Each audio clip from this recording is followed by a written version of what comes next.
ci samedi bu jot ñu ñëw fii indilaat leen ko waxtaan ak askan wi am fi itam suñu ay gan yoo xam ne dañuy ñëw waxtaanee tolluwaayu réew mi ñu ngi amaan mbégte bu baax a baax fas yéene jàkkaarloog yéen ñu ñuy seetaan ci biir réew mi ak ci biti réew mi wala ngeen ñuy déglu ci radio bi 105.5 muy téeméer ak juróom bu tombal juróom di ñu seetaan itam ci télé bi wala ngeen ñu seetaan ci social media moo xam Facebook wala YouTube ñu ngi leen di gërëm bu baax a baax ci ànd bi ngeen ñu ànd ak ñun rawatina nag seen show bi nga xam ne yéen a ko bëggal seen bopp muy di breakfast show tey jii nag yam ak fukki fan ci weeru august 2024 ñu nar a amaat beneen waxtaan bu am solo ni ki ñu koy defee itam nag saa bu ñu ñëwee file ndax gis nañ ci week bi ñu ci bari dañuy busy rawatina ñi nga xam ne ay borom njaboot lañ di génn di dem ci marché yi wala di dem di liggéey ngir indi dépense ci kër gi du ñuy am li nga xam ne mooy time di mën a seet lan mooy gën a fës moo tax nag Eyeafrica TV indi leen breakfast show di leen indi li nga xam ne rëcc na leen ci week bi rawatina itam bokk na ci segment boo xam ne das koy amal muy si newspaper yi yenn headline yi nga xam ne ñoo gën a attractif ci week bi ñu indiwaat ko waxtaan ci bokk na nag tey ci ni ñu koy doxalee waaye itam am nañ fi gan gu ñu bari ràññee gan goo xam ne xam nañ ko ci xeexam ci gis ne réew mi démocratie bi sax na teg ci itam kuy xeexal ak yelleefu doomu aadama yi moo xam nag foo mën a féete moom nag farul fenn ni ki ñu koy waxee ci civil society bi la bokk ci ñi nga xam ne itam dañuy xeex ngir Gambia am Gambia bu jàkk kooki ci kanam dañ leen wax mooy kan mooy suñu gan tey ñu fas yéene waxtaane nag lu bari ci réew mi ni muy doxee waaye itam ci biti réew ndax itam lu jëm ci réewum Gambia gis nañ itam dafa am ñeneen ñu ko seqal dinañ tamit xam naa Khadija si bu fekkee ñëw na dinañu call ki nga xam ne mooy Omar Cissé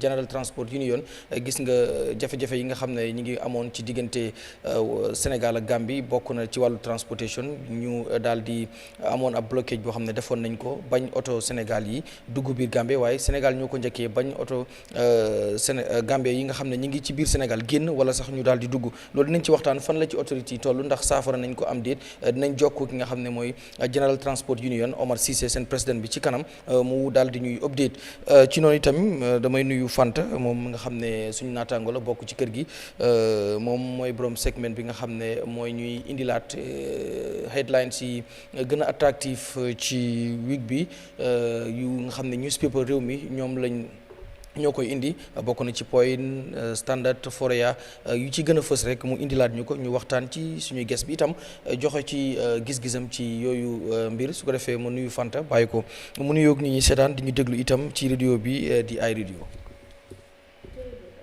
gannaaw bu ñu sante yàlla julli ci yonent bi duñ def lu dul sant ñu toog di ñu seetaan ak di ñu déglu ci radio bi ñu ngi leen di sant bu baax a baax di leen jaajëfal di am mbégte ak kontaante toog waat fii ak yéen ci seen breakfast show here on Eyeafrica TV.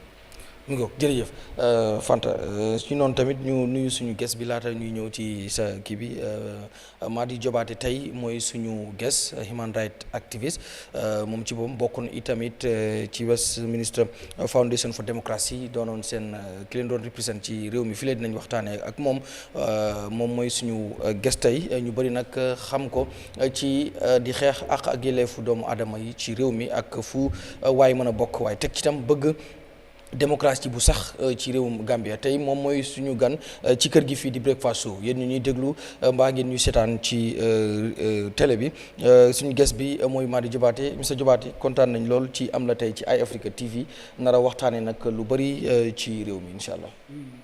waaw jërëjëf si teewaay bi kontaan naa trop ngeen invite ma fii naa leen dee follow liggéey bu ngeen di def it's very good. This breakfast show am na solo pour media lii mooy liggéey media si réew waaw constitution bi moo dooleel media pour ñu make sure ne daal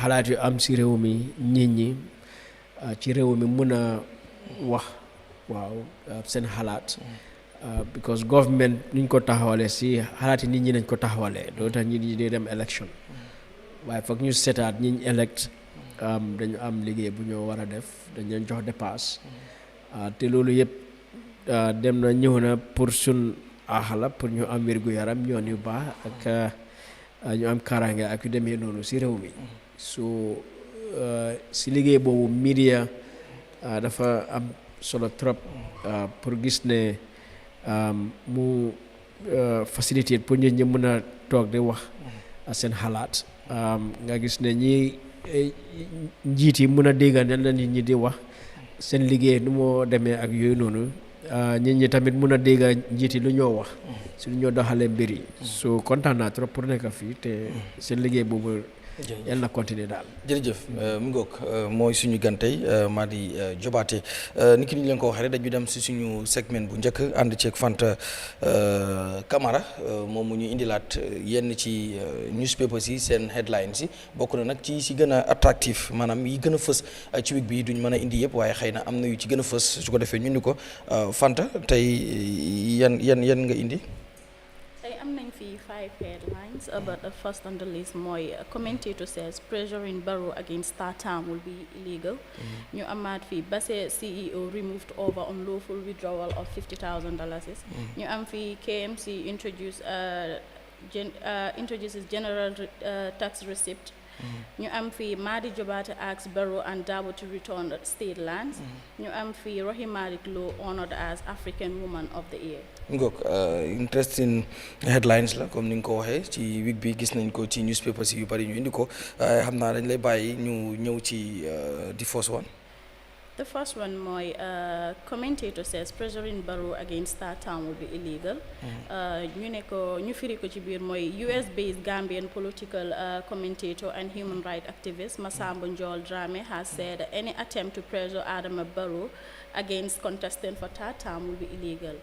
mooy ne Masamba Njol Njai dafa xamle ne any attempt bu Gambian si or any other person jël pour tere Adama Barrow mu taxaw third term dina loolu daal mooy daal lu méngoowul ak luwaa bi àndul ak luwaa bi àndul ak luwaa bi mi ngoog xam naa Hadi dinañu indil kii bi ñu gis how to call it headline bi comme Mr Jobaateh gis nga benn headline la bu standard indi political commentator ak human rights activist Masamba Njol Drameh moom moo wax ne comme any attempt boo xam ne ñu ngi gis ñu ngi presso président bi pour bu mu taxaw for third term loolu it is illegal ndax constitution bi moom may président bi mu taxaw wax na ba si biir tamit ne président bi si boppam bii moo nekk first term am mooy 2021 2026 dafay nekk second term am ndax di first term boobu dañ ko consider as a coalition government moom gis-gis boobu la mu ne fu ñu ko war a contexte mooy through the ballot box but not di ko presso pour mu bañ a taxaw so yow ban jàngat nga ci am. waaw jërëjëf read na article boobu noonu. waaw naa ne rek d'accord ma moom. ok waaw lu moo wax noonu ne first time Barrow du first time am. because coalition government la woon. loolu amut. because mbir mi mooy ne constitution bi. moo define termi président. te ñi président lañ dee elect.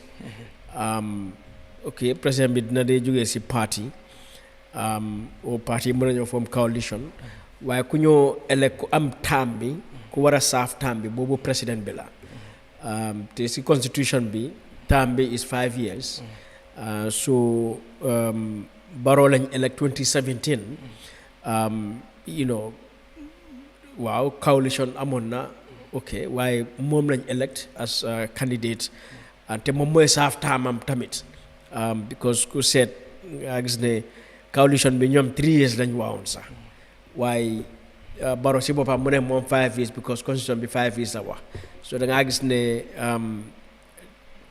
coalition bi ñoom seen taam lu ñu bëggoon mooy 3 years waaye moom 5 years te mu ngi ko teg si kaw constitution bi so constitution bi la ñoo demal so that Barrow mu ngi nekk first term am is 2017 to 2021 second term is 2021 to 2026 since constitution bi amul any presidential term limit Barrow am na right pour mu taxaw 2026 waaw waaw lu moo wax ne nag pour pressure ko ba mu taxaw 2026 is illegal non loolu is not illegal loolu tamit si démocratie la bokka comme que kañ ñi jëluñ ay fetel xeexuñ waaye ida ay citizens form seen groupe di campaign di wax ne Barrow bu mu taxaw you know di wax seen xalaat loolu am nañ right boobu no pour wax ko te pressure bi mun nañoo def pressure bi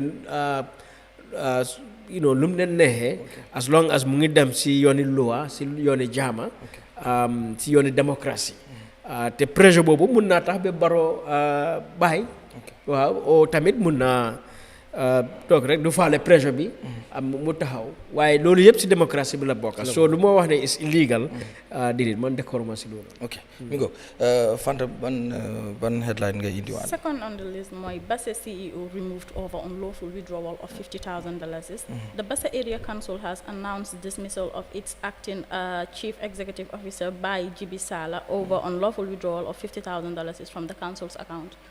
mooy Basse seen area council seen acting chief executive bi mooy Jibi Sala dafa génnee lu toll ci $50,000 from the area council's account moo tax ñu dindi ko ci place bu mu nekk mi go waaw lii defe naa since last year la woon gars yi defoon nañ general council meeting ñoo joxe woon recommendation pour moom this by Jibi Sala dafa withdraw $50,000 from the council account illegally so biñ defee recommendation yi biñ sukkandikoo comme si statement bi ñoom Basse Area Council recently lañ doog a conclude pour daal di koy jëlee foofu pour ñu ne dañ bëgg a xeex li nga xam ne mooy corruption ak itam li nga xam ne indi transparency ak accountability ci council bi so lu mel nii noo ko gisee waaw baax na waaye nañu wax better late than never yi waroon naa xew si gannaaw waaye jina lot of time dañ toll fii nii waaye in the end lu waroon a happen ci gannaaw moom moo xew léegi nii moom lañ def nii so loolu is good you know and I hope ne duñ em rek di ko génnee si place bi waaye dinañ yóbbu mata bi court waaw because public officials public constitution bi rek waaye luwaay yuñ tëral yëpp dafa ne public officers dañu war a dox si jub si dëgga te alal buñ am bu ñoo liggéeyee comme this $50,000 alali mbooloo mi la so benn waa ji benn nit rek di toog di ko jël loolu jaaduwut so you know si kaw loolu waruñoo em rek ko génnee waaye dañu war a make sure ñu yóbbu mata bi court te loolu am na solo trop Mohamed because léegi nii ñu ngi seetaan di local government service commission loolu dinañ ci ñëw si biir sax so jubadi bu nekk si local government system bi dafa ëppa and you know te loolu daal it's not right li lay tax suñ local government areas si suñ communities si villages si towns si foo dem you know pour ñëw fii nii rek coastal road bii nii marché baa ngi tilim ba bugg a dee yoon yaa ngi bon te loolu area council si ñoo ko war a liggéey ak government bi xam nga tool yooyu yëpp mënut a am because du ñoo pisit pasare suñu xaalis so waru ñoo em rek pour génne ko dañu war a make sure ñu yóbbu ko court because xam nga you know corruption loolu laa dee mooy ndey mi ak bàyyi human rights violations waaw and because this $50,000 mënoon naa dugga si liggéey marché si satal yoon si lopitaan bi si school si ak noonu te yooyu right si nit ñi la so corruption dafa violate du violate rek but waaye dafa deny human rights pour nga enjoy sax human rights si am wérgu yaram si am jànga si mën a dem ak a ñëw bi ak electricity ndox yi loolu yëpp so suñ alaawee corruption muy xew rek mu ngi mel ni ñu ngee tax ba suñ raay suñu war a am dunda xam nga dunda bu baax kaaraange ak yooyu noonu du mën a am because xaalis bi ci war a dugga gars yi ñu ngi ko jël yóbbu ko feneen so léegi corruption dañ ko war a fight trop si soo kii war ñoo emee pour génne ko dañu war a dem code dem ak moom code amigo kii Fanta. Second on the list, KMC introduced general tax receipt to boost rate collection. Kanifing Municipal Council has yesterday announced the introduction of general tax receipt to help facilitate easy and convenient payment of both commercial and residential rates. The council said henceforth rate collectors will be issued with the general tax receipt. KMC ñoo joxe bi kaddu ne léegi képp kuy fay lu dem ci either residential rate ngay fay wala commercial rates dañ lay jox receipt ngir rek ñu mun a xam naka la xaalis bi di daj booloo. mu ngi KMC ñoo ñëw ak ñu idea bi mayo bi mu endorse ko wax tamit reason because mu ne ñu ci bari dañ dee tayal a dem KMC fay te wala ñu ci mel ni sax mooy ñu war a fay residential rates moo often dañuy gis comme ñi nga xam ne ñoom boutique lañ yor gars yi ñoo dee dem but this time na dañ bëgg mbir mi mu gën a yaatu nga xam ne dañoo dem ci kër nit ñi sax di collecte li nga xam ne mooy rates yi pour ñu fay ko boo xoolee bu ñu sukkandikoo si mayo bi wax na ne 300 millions dalasi am nañ ko arias yoo xam ne fayuñ ko loolu lu ñu waroon a fay la si ay rates mu xam ne loolu mu ngi leen di affect so moo tax ñu come up this idea pour ñu gis ne ñi ñu war a fay te ñu nekk di dëkk bi KMC nañ fay li ñu war a fay su ko defee nag développement bi ñu nekk di bëgg ñu mën koo def. waaw no lii is a welcome development because moo def rek dafa dëgëral transparency ak accountability ci su loolu amee lu moo def rek dafa tax ba revenue bu KMC war a collect mu gën a yokku suñu amee that much revenue mu ngi mel ni dañ gën a am doole léegi pour gis ne ñu toppatoo soxla nit ñi ay yoon ay marché ay nekk daal loo xam ne nit ñi nit nañ ko wutin KMC ñu mun koo def because dépense banque fa Mohamed, it comes back to the same thing, corruption. Before you introduce Lee, and I hope this system is also you go digitalize in a way bohamne can you come and manipulate because mayor receipt paper ni hamga KMC yaga nañu collect duty dañu na duty mang non waxa nit sa yagut nonu dima wax ne comme some years back duty collector dafa jël ay receipt xam nga yóbbu ko kër am boy soo xam ne ñoo noo toog di xam nga far di receipt number si so that ñu mën a reuse that receipt yoo noonu o suñ ko use sax kenn du mën a xam ñaata lañ collect because number si nekkuñ foofu noonu te apart from loolu noonu sax ñi duty collectors I mean at that time revenue collection du KMC rek but across local council dañoo collect te duñ ko surrender xam nga duñ ko surrender so suñoo surrender xaalis boobu noonu suñ ko yóbbu si council bi maybe luñ collect 10% rek la ñoo yóbbu foofu noonu the rest of it ñu téye ko te loolu tamit mu ngi génn si local government commission bi ni ñu ngi dégga di testimonies si naka la ñu revenue collection si di collect xam nga indi half of it all des I mean lu mutul loolu sax xam nga ba pare fu ñu ko war a def duñ ko fa yóbbu ñu jox ko keneen xam nga soo introducer yu mel nii lu moo def rek mooy ne dafa make sure there is accountability so that loopholes yu am foofu noonu foo xam ne xaalis bi daf dee I mean rot nga tëj bax yu noonu yëpp xam nga so I hope lii nañ ko doxal properly because KMC in particular am na that capacity to raise xam nga that much money mun a serve nit ñi dama feel ne not feel sax waaye lu am mooy ne local government ak the functions of local councils luñ fa binda local councils nekkul ñi def those functions in full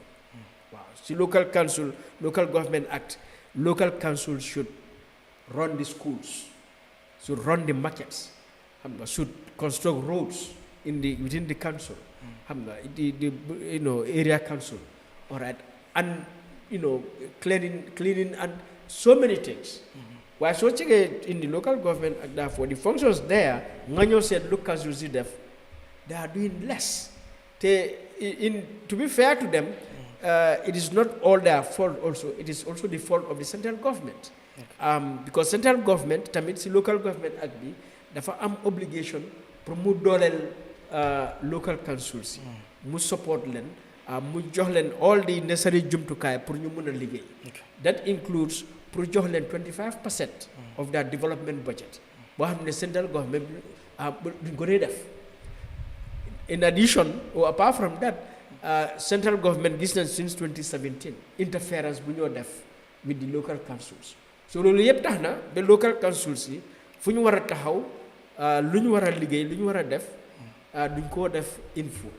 So this is a good development and I hope dina continue pour make sure ne daal revenue collection you protect ko and revenue bu ñu war a collect ñu am ko. mi ngoog ban moo ci des. Okay, for article bi mooy Mr. Jobarteh asked Barrow and Darboe to return the state lands. Okay. MADI Jobarteh, a human rights activist and commentator, has asked President Adama Barrow and lawyer Ousainou Darboe to return the state lands allocated to them and their families. mooy Mr. MADI Jobarteh dafa xamle ne President Adama Barrow ak lawyer Ousainou Darboe dañu war a delloo state bi laan yu lañ allocate woon ñoom ak seen njaboot. waaw mi ngoog mu jur coow xam naa sax nañ loolu bokk na si li ñu war a waxtaane ci kanam waaye comme newspaper si bokk nañ ci niñ koy di gis nañ ko ñu bëri wax ci nga comment ne Barrow and Darboe to return state land comme dañu war a delloo li nga xam ne mooy yi ñu leen jox xëy na waaw soo ak coow yi waaw loo ci gis. waaw dem na coow bu bëri waaye it's a simple thing. Barrow land buñ ko jox qualified according to the State Lands Act. Okay. Because State Lands Act daf ne soo amee yow mii nii soo amee benn land sa sa own land qualify yow pour jox la state land. te Barrow xam nañ ne am na more than one land because moom moo ko declare IEC 2021 si Assets Declaration am. So legally Barrow qualify pour mu am land te su ko seet tamit ethically xam nga morally Barrow is the president. ñu ko fay $255,000 every month. ñu ko accommodate State House is like a 5-star hotel. te as long as mu ngi nekk président foofu la nekk xaalis bu ñu koo fay duñ koo tax xaalis bi daf koo téye rek mu dem teg ko duñ ci see génnee dara. All right so lu demee noonu nga check across Gambia Barrow nekkut koo xam ne si lu moo aan pour mu nekk koo xam ne war naa dem si government bi ñu jox ko laan am na dat xaalis pour mën a jëndal boppam laan. All right apart from that Barrow not long ago National Assembly ñu ngi pass loi bu ñëw wax Former Presidents Act. Yes. koo xam ne soo nekkee président ba retire ba jeexal da nga am benefits te si benefits yooyu noonu kër daf ci nekk xam nga so mu ngi mel ni Barrow su génnee tey président mu ngi qualify pour am kër ak ñu toppatoo ko ba moo dee so lu demee noonu yow looy demaat di dem si nguur googu noonu ñu jox la laan so it is not moral it is not ethical at all in any way soo ko seetee so suñ ñëwee si mbiri Darboe because nga dégg gars yi ne waaw waaye doomam yi ak jabaram yi Gambians lañ am nañ right pour yes Gambians lañ am nañ right pour apply for state land waaye tamit si institutions in administration and si loi in the constitution it is also stated there ne xam nga nit warloo use sa position all right president vice president minister even information buñ laa jox pour gis ne nga xam nga defaral sa bopp something for your own personal gain or pour keneen now Darboe nekkoon na vice president nekkoon na minister and all right so that su moom famille am demee ba war a request for land dafa raise that question of undue influence xam nga it will raise that question ndax ñi am nañ land bi is it on their own merit as just Gambians who have a right to do so or is it because they have somebody who has power position influence pour mun a am this land and when you look at the factors it appears ne nu ñu amee land it is simply because of that position and influence te du ñoom rek because 2022 bu ñëwa bu ñi amé sen land bi that same 2022 nga gis ne former vice président Assane Touré amna land fofu non ministres yu melni Bakary Badji Mamadou Tangara Amadou Sané all right Claudiana Cole that time minister la won ak ñeneen ñooñu yëpp am nañ ñoon land and the reason ñu am land nekkul ne because da Gambians rek yi am ra dañ apply rek no it is simply because of their position te si liste boobu noonu am na ñeneen ñu fa ñoo xam ne duñ minister duñ vice president they are family members of these ministers friends of some of these ministers and associates xam nga so therefore ñooñu seen am land boobu noonu it violates the constitution because it means they are using their position for self-aggrandizement either for themselves xam nga or pour keneen te keneen kooku noonu mun naa nekk seen famille seen xarit ku ñoo jëflanteel ak yu demee noonu waaw so looloo tax pour man d'abord famille bi ñu amee nii land demut ak loi abuse of office la te land boobu lañ ko war a delloo comme land bu Tangara am land bu Bakary Badji am land bu Assane Touré am at that time xam nga apart from the fact ne some of these people sax am nañ seen own land already waaye suñu amutee land sax as I said ñu ngi am that opportunity because they were ministers in the position the minister of lands at that time Musa Dramé and léegi Hamad Ba is their colleague te nañ am information from ñooñu as minister of land ne land bii de dafa is available mu ngi si place bële lii mooy size bi man ak yow duñ toogee fii duñu amuñ that opportunity te dégg nañ Baro mu ne call na Dabo call na ko ne di follow land application boobu noonu now number one président duy joxe land so lu tax Dabo di call Baro président duy joxe land application duy dem si président bi amul benn doole si Lands Act bi si process buy war a am pour nit apply bi am land président amul si benn wax amul si benn doole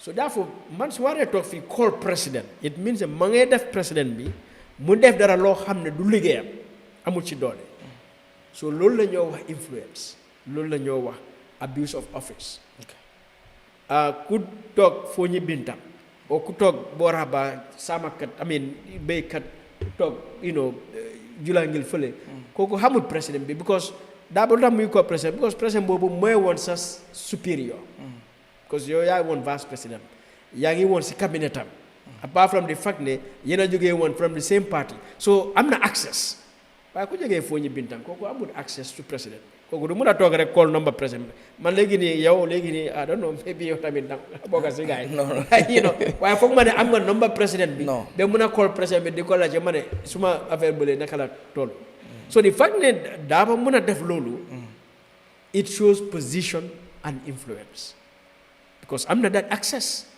position boobu and influence moo ko jox that access to be able to call the president waaye président baa koo wax so ñu jël wax bi 50-50 because daa boo génnaangut wax ne dégg la call naa ko oo du dégg call ma ko waaye comme que waxangut dañoo jël président bi lu mu wax daal moo am waaw soo su ku seet mbir mi yëpp comme nu ma ko waxee nii nga gis ne land bu ñu jox président it is not right land bu famille Dabo am it is not right and ñeneen ministers si ak famille yu ñu am it is not right te ci kaw loolu man dama ne ñu delloo land waaw waaye nga ne dinañu wax si mbiri land bi because a lot of things mun naa wax si mbiri state officials and the government waaw loolu dinañ ci ñëw mostly comment la boo xam ne newspapers yi ñoo ko indi def naa jeex na wala bu ci mujjee mooy Rohimari Lowe honored as African Woman of the Year. The mayor of Banjul, Rohimari Lowe, is set to be celebrated as the African Woman of the Year 2024. The Pan-African magazine and the Voice News magazine, based in Netherlands, bestowed this prestigious award on Mayor Lowe for her outstanding dedication in public service and transformative leadership. The ceremony is scheduled on the 16th of August 2024 at Safari Park Hotel in Nairobi, Kenya. Mashallah. Ami gog li mo xam naa c'est win for Gambia ko ku melni Rohey Mike Lowe ñu war ko sargal def ko comme jigéen bi gën a ràññeeku ci Afrique ci taxawaayam gis nañ Rohey Mike Lowe rafet la ak yeneen liggéey yi nga xam ne mu ngi koo def di samp ay bool ci yeneen place yoo xam ne sax bokkut si fu mu jiite ndax gis nañ ko dafay dem ba ay Fooñi ak yeneen barab tey award bi nii as a Gambian how do you feel? Wow, I mean, nañ ko congratulate rek Mayor Lowe. You know, may break a lot of records, you know, as the first female mayor in the Gambia. Yeah. And not just mayor, but the mayor of the capital city itself. You know, gis nañ tamit liggéey moo def in the capital city. Yes, and then also I think she's the president of Rafela. Yes, he is. Which is I think association of mayors sort of in Africa or so. So yii yëpp ay makaama la yoo xam ne we will congratulate her. Ne ko tamit xam nga yii moom suñ la ko joxee tamit it's a challenge. Waaw so that nga gën a góorgóorlu xam nga nga gën a liggéey waaw so man kay lu ma wax rek mooy ne congratulate ko. And of course it's also a win for the Gambia because at the end of the day suñ ne the mayor of Banjul Rohey Malick Lowe is in the Republic of the Gambia. So yóbbu na turi Gambia tamit to that level. Thank you. Mi ngoog ñun tamit ñu congratulate ko rek on the 16 lañ koy jox award boobu this month August di ko jaajëfal ci taxawaayam bi mu am di liggéey di ko wax mu góorgóor ni ko Mr Jobaate waxee rek lii sas la maanaam challenge la boo xam ne ko gën a la góorgóorlu ci li nga jàppoon ba tax ñu nominate la wala ñu fas yéene la sargal kon continuer ci noonu loolu kese la defe naa yooyu la kii yi gënoon. Part bi ci this segment on the breakfast show. jaajëf kontaan nañ bu baax Fanta Camara si loolu xam naa dañuy dem break suñ ñëwaatee nag tàmbalee waxtaan ak suñu gan bi ci ponk yi nga xam ne moom lañ fas yéenee waxtaan ak moom di jërëjëfal ki nga xam ne mooy Fanta Camara bu baax bàyyi la yow tamit nga tàggoo.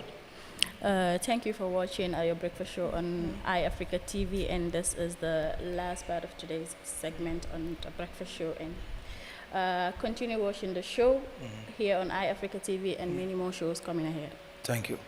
Mashallah su ko defee xali ñu dem break bu ñu dellusiwaatee ñu wéyal programme bi ci breakfast show wala ci Eyeafrica TV ay radio ak yéen ñuy seetaan YouTube yëpp toog leen ñu ñëwaat léegi tàmbali nag waxtaan ak suñu guest bi di ki nga xam ne mooy Madi Jobaate lii nii segment la boo xam ne comme ni ñu leen koy defalee rek because si ñu ci bari newspapers si daf leen di rëcci ndax week bi ñu ci bari dañuy busy dem moo tax ñu indil leen bi segment su ko defee ñu indilaat leen yi gën a attractive defe naa ne yii moom 5 point ñu leen indil moom neex na leen kon ci kanam ñu dellusiwaat léegi wéyal programme bi.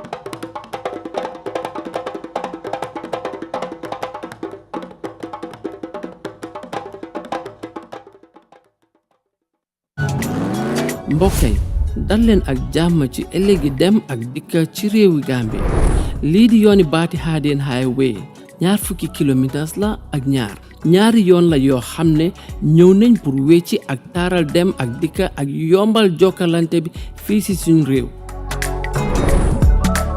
mbokk yi lii nag lu jara bàyyi xel la soo ñëwee ba ci roundabout bi nga bàyyi xel moto yi nga xam ne ñooy jógee ci sa càmmoñ nga may leen benn jàlla ba pare nag bul faatee signal su ko defee ñi nga xam ne ñoo nekk sa gannaaw ñu mun a xam fi ngaa dem ba pare yow miy daw bàyyil xel bu baax li ngaa daw te nag warugari dawalkat bi la pour mu bàyyi xel ñi nga xam ne ñu ngi dox ak seeni tànk pour jaala tali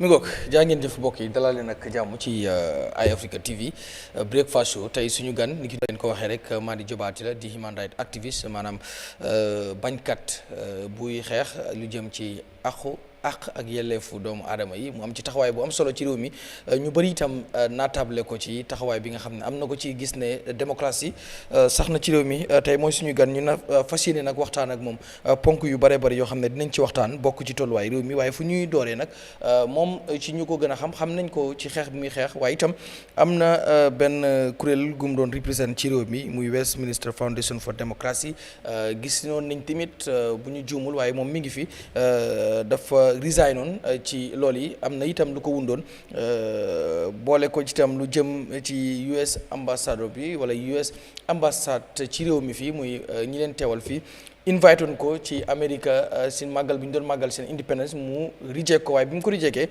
dafa xamal lu tax mu daal di koy reject te itam foog naa ne dinañ dikkaat ci loolu tuuti Mr JOBARTEH yaa doon teewal Westminster Foundation for Democracy ci réew mi gis nañ tamit liggéey bi nga xam ne yaa ngi ko doon def ak ñoom bu jamonoy élection doon am ak yeneen i mbir yoo xam ne yaa ngi ko fi doon def yu jëm ci defend li nga xam ne mooy human right ci réew mi waaye gis nañ ne bàyyi nga waxoon nga ko ci sa Facebook waaye xëy na tey boo ñëwaatee Eyeafrica TV bëgg nañ nga dellusiwaat ci lan moo waral bàyyi gi ak itam lu jëm nga toonoon daaw li nga xam ne mooy invitation bi nga xam ne US ambassadeur bi joxoon na la ko ngir nga ñëw fekkee US independence fii ci réew mi.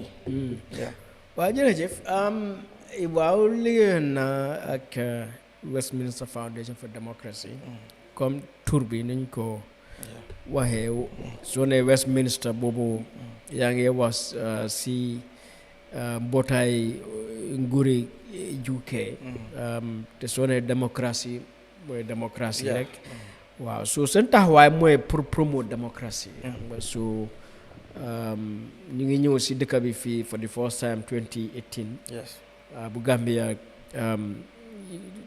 génnee si dictatorship bi so bëgg a dimbale Gambia pour dëgëral démocratie and so loolu lañ ma contacté ba ma ñëw ak liggéey ak ñoom waaw organisation bu baax la si liggéey démocratie and def nañ liggéey bu bëree waaw ak National Assembly bi particularly waaye tamit ak yeneen mbootaay civil society ak media bi waaw ak political parties yi waaw liggéey bu am solo nag liggéey bu baax a baax waaw waaye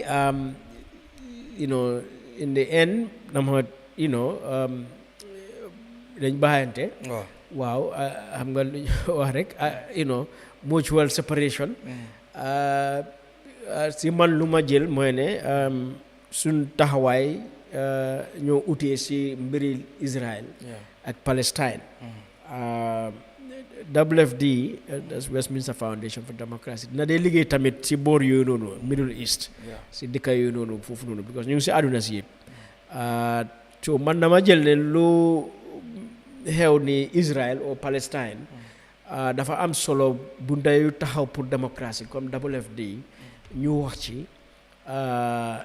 gis ne Israel nuñ occupé Palestine génocide bu ñoo commit foofu noonu ak yu noonu ñu wax ci condemn ko ak tamit ñu taxaw gis ne Palestine am démocratie parce que suñu ne démocratie du ne rek démocratie pour Gambia la ko démocratie pour UK rek la au Amérique au Sénégal au xam nga Ghana waaye démocratie ñëpp war a am démocratie so Israël yi si deserve nañ pour am démocratie waaw waaye palestiniens yi tamit deserve nañ pour am démocratie benn la waaw so mooy ne rek suñ human rights mu taxaw ñu am suñ boppa xam nga mun a doxal suñ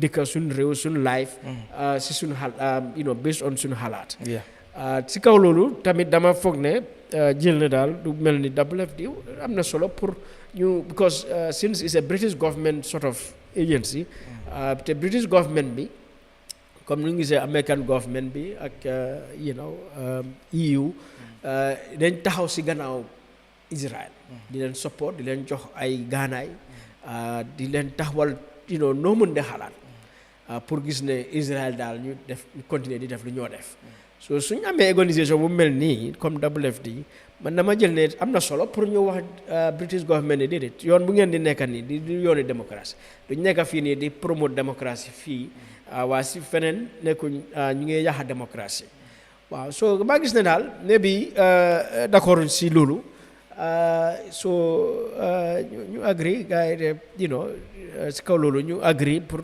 ñu séparate ma ne leen baax na man moom loo xam ne du yoon si suma xalaat loo xam ne du démocratie de human rights du ma ci bokka te du ma bokka foo xam ne dañ yaaxa démocratie or human rights waaw so si kaw loolu Americans yi tamit invite ma pour seen independence celebration te xam naa ne America fu Angleterre taxaw UK foofu lañ taxaw ñoom it so ma wax leen tamit ñoom it du ma ñëw seen celebration bi du ma ko attend ba pare wax leen ne na kala disappointé si America because ku xam America am nañ benn document boo xam ne si suñu ne human rights suñoo jàngale human rights suñoo history human rights boobu benn document la boo xam ne dañ ko dee farala ràññee trop mooy di Declaration of Independence bu American si bu ñoo declare ñoom seen independence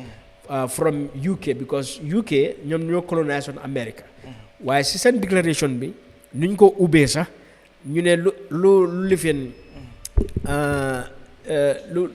lu yàlla taxawal mooy ne doomi adama yëpp dañ am xam nga we find this to be self-evident that all men are equal te that ñoom ñëpp dañ bëgg a am bànneex xam nga dañ bëgg a am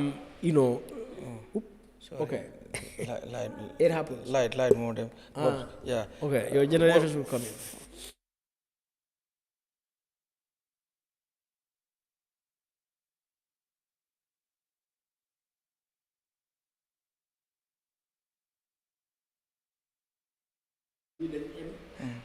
ñëpp a am right pour am bànneex ak seen bakken seen dunda ñu protect ñu aar ko now lu tax ñu wax loolu because UK ñoo colonisation America te dañ gis ne UK nu ñoo doxalee America at that time mu ngee tax ba ñoom Americans yi mënuñoo am bànneex seen dunda seen bakken sévuton seen économie mënuñoo am development freedom xam nga dañ feel ne UK mu ngi leen doon exploit so wax nañ si wax yu bari so that ku seet seen Declaration of Independence da ngaa gis ne ñoom luñ doon joytu in 1776 230 something years ago loolu la Palestine nekk tey si ron Israel so man dama jël ne dëkk bu war a njëkka support Palestine should be America waaye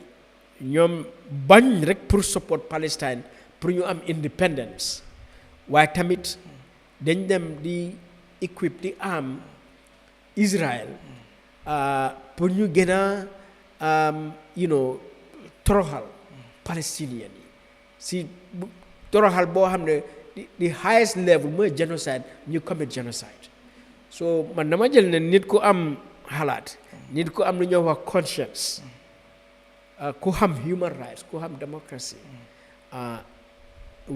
da nga war a wax America si yoon bu ñu nekk du yoon te bés bu mel ni seen independence nga fàttali leen ñoom seen boppa seen history lu tax ñu fight independence ak lu ñu wax si seen Declaration of Independence on 4 July 1776 so loolu laa leen binda ma remind leen loolu te ci kaw loolu therefore maa ne leen man duma ñëw seen independence celebration bi because loolu rek about Palestine waaye tamit Israel dem nañ close Al Jazeera which is a media house out of Israel because Al Jazeera ñu ngi joxe balance and fair reporting si genocide bi bëgguñ loolu ñu close Al Jazeera emuñ foofu si biir America ci boppam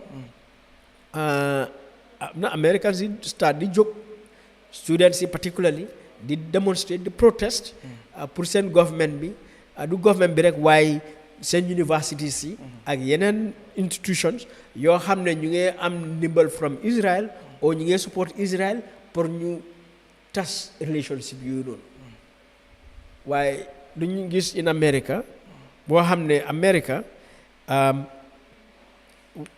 soo ne freedom of assembly is an entrenched right seen constitution waaye ñu gis ne American police American university di attack students yooyu noonu di leen bañ pour ñu mën a def seen protest so suma reply bi to American embassy wax leen ne tamit lu tax du ma ñëw tamit seen celebration bi because seen government yéen a ngi violate seen rights ci citizens yi especially students yi ñii protest te protest is a fundamental right fii su protest waree am si dëkk bi fii government bi ne du am o government bi seen ay police di attack protesters American government nañ issue a statement ne government bi da nga respect freedom of assembly right to protest loolu gis nañ America di ko wax fu nekk so léegi lu tax America ci biir America ci boppam ñu nekk foofu noonu di attack students yi police yi di attack students yi di yaax seen protest leen bañ ñu protest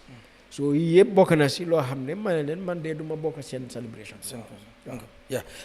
so loolu leer na ci lu jëm ci li tax nga bàyyi ci kuréel gi nga nekkoon ak itam nga daal di decline li nga xam ne mooy US invitation bi ñu dellusiwaat ba tey ci réew mi ndax gisoon nañ weer ci ginnaaw lu jëmoon ci wàllu judicial officers bill juróon coow ba am ñu génnoon sax doon def li nga xam ne mooy peaceful demonstration doon wane seen ñàkk ànd ci lool coow li nag bari lool ba tey gis nañ am nañ for nañ ci weewu bëy not official confirmation but ci ne nguur gi mi ngi dellu ginnaaw ci loolu ginnaaw ba nga xamee ne gis nañ askan wi génn massively condemn ko wala ñàkk see ànd yow nan nga gisee woon mbir mi waaw naxar na ma lool gis bill yooyu noonu du judicial officers bill rek waaye National Assembly bill bi tamit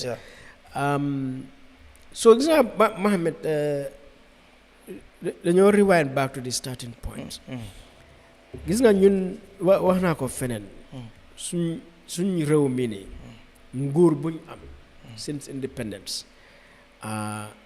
taxawut pour nit ñi nguur gi mu ngi taxaw pour ñiy liggéey ci biir nguur gi ñoom ñoo dee toog ak kayit binda luñ bugg a binda te lu demee ci mbiri salaries benefits incentives decide ñoom lu ñu war a benefit ñu binda ko ci kayit yóbbu ko National Assembly ñu ne loi la so ñun suñ si independence lii tax président bi ñu koo fay xaalis bu bel noonu lu tax ñu koo fay xaalis boobu noonu kenn waxuñu dañ ne rek mooy président so dañ koo fay $255,000 te duñ ko tax lekkam dundam fu moo fanaan wér-gu-yaram health ak yonoonu yëpp ñun dëkk bi ñooy taxaw pour loolu waaw wax ma ne loolu warut a am waaye ci kaw lan lañ ko teg ñu toog ñu ne ministre lii lañ koo fay National Assembly member lii lañ koo fay judicial officer lii lañ koo fay lañ leen jox moto xam nga te du benn moto ministre dafa am moto sax pour famille du tax loolu xam nga ak yeneen benefits ñu toog create ay kind of ay allowance yu doy waar ñu ne professional allowance xam nga provincial allowance risk allowance ak yu demee noonu allowance bu leen neex daal ñu create ko now loolu jógeewul ci Quran jógeewul ci Bible yàlla jox ñu loolu ñoom nit ñoo toog ñu ne ñun salary bi fii la moo tollu allowance yi li la ñoo am ay jumtukaay ay moto ay téléphone ay fridge ay télévision ci office ak kenn xamut soo demee ci office di nga fa fees ñu ngi ko furnish waaw kan moo wax loolu ay nit ñi nekk ci nguur ñoom ñoo toog ñu wax ko ñu bind ko ok pour man naa ne ok that is fine def la loolu ok it's fine waaye xam ngeen ne yéen suñ ne government is public service te ñi dugga ci government bi di liggéey dañ leen ne public servant mooy mbindaan soo xam ngeen ne yéen mbindaan ngeen soo leen nekkee mbindaan dañ leen war a fay waaye mbindaan dafa am liggéey waaw soo ku seet suñ government since independence ba tey jii nii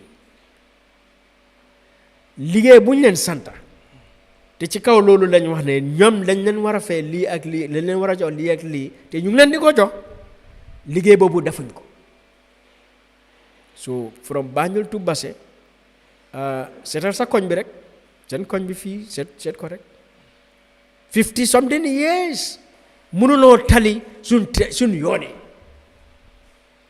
courant pour am courant lan nga soxla pour am courant 24/7 loo soxla parce que beneen réew mu fa ñu ngay joxe courant 24/7 te ñoo gën a bari la ay factory ay lights seen streets yëpp a ngi am street lights ñun fii fan moo am street lights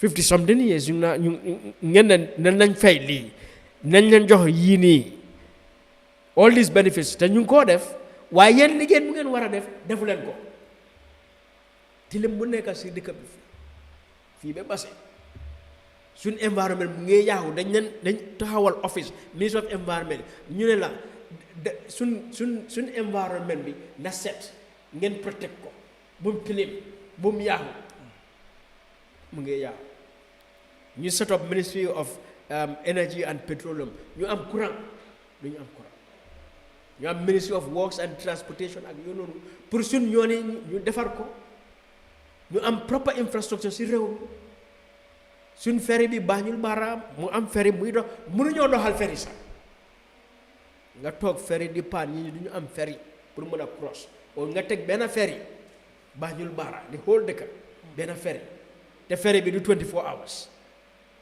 nga dem sports defal leen ñu sports Olympics bi 7 people rek lañ mën a seen foofu noonu. sure gis nga laay moo dem all right file screen bi waaye mu continue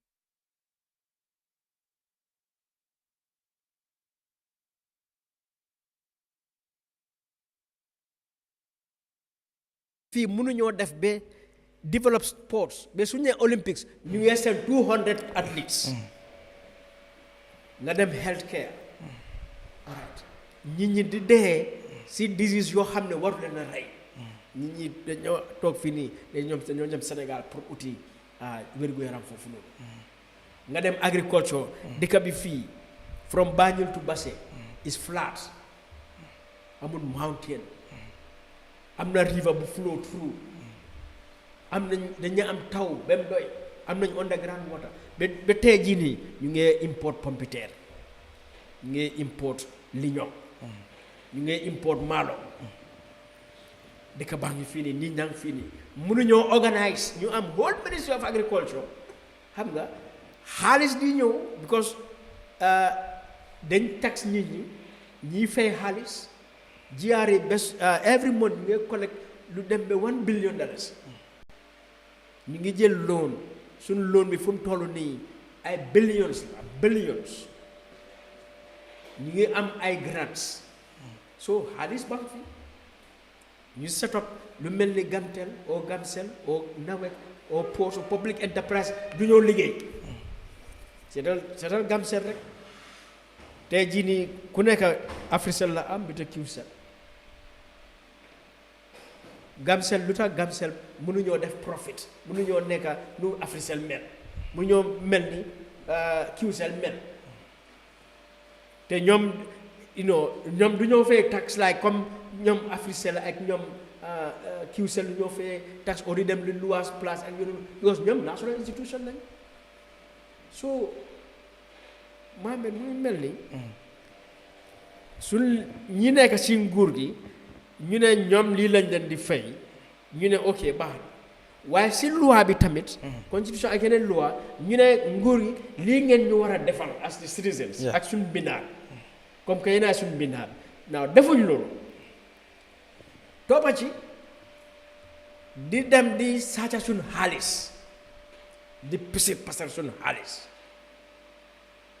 ñu ngi wax ci mbiri Brikama area Basse area council 50,000 si local government commission bi gis naa ku ne ñu doon 100 million dollars loolu xam naa dinañ ci ñëw si kanam dama read national auditor general's report di nga gis state house ministries yi departments yi agencies yi state enterprises yi ñu ne dañoo dem jënd table ñu dem jënd receipt ñëw everything am table bi amut kenn gisul table yi xam nga dangaa gis lu ñu war a jënd war a yoon bu ñu war a jël pour gis ne am contrat bi nii am ak contrat bi lu mu war a joxe du am nga seet Banjul road project xaw ma 32 billion or 42 billion Banjul road project concrete pour ne sax ma dem rafetal Banjul def Banjul mu nekk foo xam ne nit mun na faa dunda taxawal ay samp ay garab xam nga beautify the place def ay parks nit yi mën a toog def yoon yi parking space marqué yoon yi non 32 billion nga dem ay concrete slab jël ay lebres ñëw sampal ñu ay concrete taw ñëw flooring di am because drainage system bi amut boobu jubati boo xam ne sa waay yàlla mu ngi leen di xaar ñun suñu mënut a def dara yàlla mu ngi leen di xaar yaa gis nga seet OIC road si nii depuis kañ ba léegi from airport ba Westfield yoon buñ ne dañ ko defar ba pare nga gis ñëwaat di toj fii nii asif yoon bi daal dañoo toog ñu génta si élection ñuy ñëw ne fii de faare nañ war nañoo def fii ñu te yoon bi at the beginning lu ñu wax ne la war a am yoon bi amu ko amut yëpp den nga ñëw teg yoon boo xam ne moo problème la ñoo indil because yoon bi noo ko defaree design it is just bad waaye xaalis bu dugga si OIC roads yoo xam ne ñu ngi tegu foofu noonu they are either not complete or the construction the design is such that road bi is an inconvenience so yii yëpp a ngi xew because ñu ngi sàcca suñu xaalis dama read Jammeh commission nga seet nu ñu pisit passeree suñu xaalis taami Jammeh read the Jammeh commission commissions of inquiries yi ñëw yëpp nga read investigative reports yu suñ investigative journalists yi wax ñu génnee ñoom Gaynako ñoom di Republic ñoom Malagen ak di newspapers corruption bu ñoo expose dara du ci génn te lii mooy ting lu ñu war a wax xam nga soo demee ba ñu mel nii si saa si yow ngeen di ñëw as National Assembly as judicial officers as the executive ngeen di indi ay yii nii because yéen a ngeen liggéey waaw dañu war a fay George war nañoo fay George war nañ koo fay bu baax George bu retire war nañ koo toppatoo because su George retire warut a am beneen liggéey so understand nañ conditions yooyu noonu waaye demal si judiciary bi si dëkk bi fii nga gis nit di ut justice du mën a am justice 1 year 2 years 3 years justice boo xam ne within 3 months war nañ koo jox doo mën a am justice xam nga ñu ngi laa charge looy fay si justice du si mën a am dangaa dem nga am court ruling sa in your favor pour ñu mën a execute ruling boobu noonu sheriff division mënuñ koo rife mënuñ koo execute so ñi amuñ justice so lu tax ñu war a fay judge si dem lu tax ñu war a fay National Assembly seen liggéey mooy ngeen seet executive make sure executive def seen liggéey si lu xam nga si yoon mu leer xam nga defuñ seen job as National Assembly because corruption buy xew incompetence inefficiency bu nekk si executive bi by now National Assembly su ñoo liggéey seen liggéey because am nañ doole boobu noonu si constitution bi si seen standing orders they should have been disciplining président bi ak ministres yi ni kon bàyyi tey daxaa nañ ministre yu bëri ni kon bàyyi tey impeach nañ président bi sax because yaaxa na lu waa many times waaye National Assembly toog foofu dafuñ seen liggéey ñu ngi allow corruption di dem si réew mi because of government incompetence and inefficiency Gambians a ngee suffer ma ne la demal Costa Road fii nii si marché bi fii rek nga seet so National Assembly lu tax ñu leen di fay lu tax ñu leen di jox moto so waaye lii moo nekk ci Gambia bi fii from independence ba tey jii nii te loo xam ne waxuñ ko and then ñii lu ñoo wax mooy ne dañ leen war a fay non loolu is unethical is immoral is illegal so man d'accorduma ci incentive system bu nekk ci Gambia bi fii because yii la ñoo wax waaye I hope nit ñi xam luy xew ci parastatals ci tamit lu ñoo fay gaay foofu noonu lu ñoo dépense just ñoom pour seen baaneex pour seen xam nga comfort te national cake bi is not for public officials it's not for public servants the national cake is for national development it's for all the citizens so dañu mën a am rek a few tiny bunch of citizens because ñoom ñoo fii ne ñoo nekk government di jox seen bopp ay benefits ay incentives and then liggéey bu ñu war a def duñ ko liggéey then xaalis bu ñu war a dugal si nit ñi pour suñ dunda ak suñ everything ñuy pisit pasar xaalis boobu noonu loolu du mën a am dikk nga ci lu am solo beneen point boo xam ne bëgg naa ñu laal ko tuuti because doo ñëw ba fii te waxtaanuñ ko ndax dañ koy connect ak yow muy président bi gisoon nañ mën nañ koy political rally wala bi mu doon inaugurate political bureau bu NPP mu am comment yu mu defoon comment yi nag jur wax yu bëri ñu bëri nag interprète ko NPP génnewoon nañ press release di wax ne dañ misinterpret président bi waaye gisoon nañ tamit in 2022 su ma juumul président bi in State House mu waxoon ba tudda la yow ci yu mel noonu comme ñu gis ne président bi yu si bëri dafa lay comment di wax yu mel noonu bi nga déggee mu comment ci Darboe wax lu mel noonu ñu ne daf ko wis pour mu dee NPP ñoom ñu clarify ne loolu amut jos dafa waxin la woon ak fekk fu mu doon tontoo Darboe waaye gisoon nañ yow tamit mu amoon doon wax ba tudd si sa tur nan nga gisee njiit réew mi saa bu génnee rek léeg-léeg dafay yëkkati kàddu yoo xam ne ñu bëri ci réew mi duñ ci d'accord wala dina jur coow. waaw man surprise ma waaw waaye nax na ma lool waaw because président bi mu ngi mel ni ba léegi xamaangul liggéeyam mu ngi mel ni ba léegi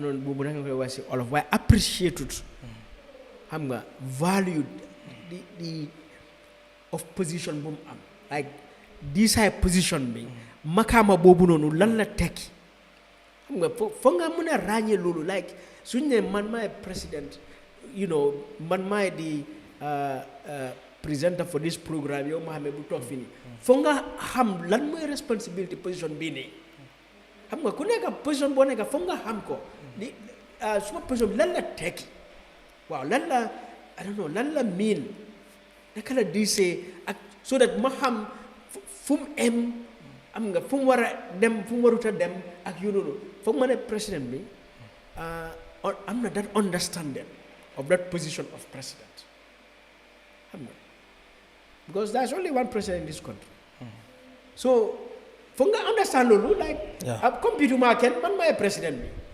until 2026 bañ dem election so even though you are a party leader yaa ngi nekk si political party and there are party leaders all over but beyond and above yow tamit yaay president so mun nga get into partisan things xam nga ak sa opponents yi boobu si démocratie bi la bokka waaye also nga xam ne ok waaye man maay président am na yoo xam ne tamit du ma def loolu even though man party leader politician la comme Ousainou Darboe o Halifa Sallah o Mama Kandeh and so président bi lu mu wax noonu man surprise ma because président bi nii la mel since 2017 xam nga ne nii wax naa ko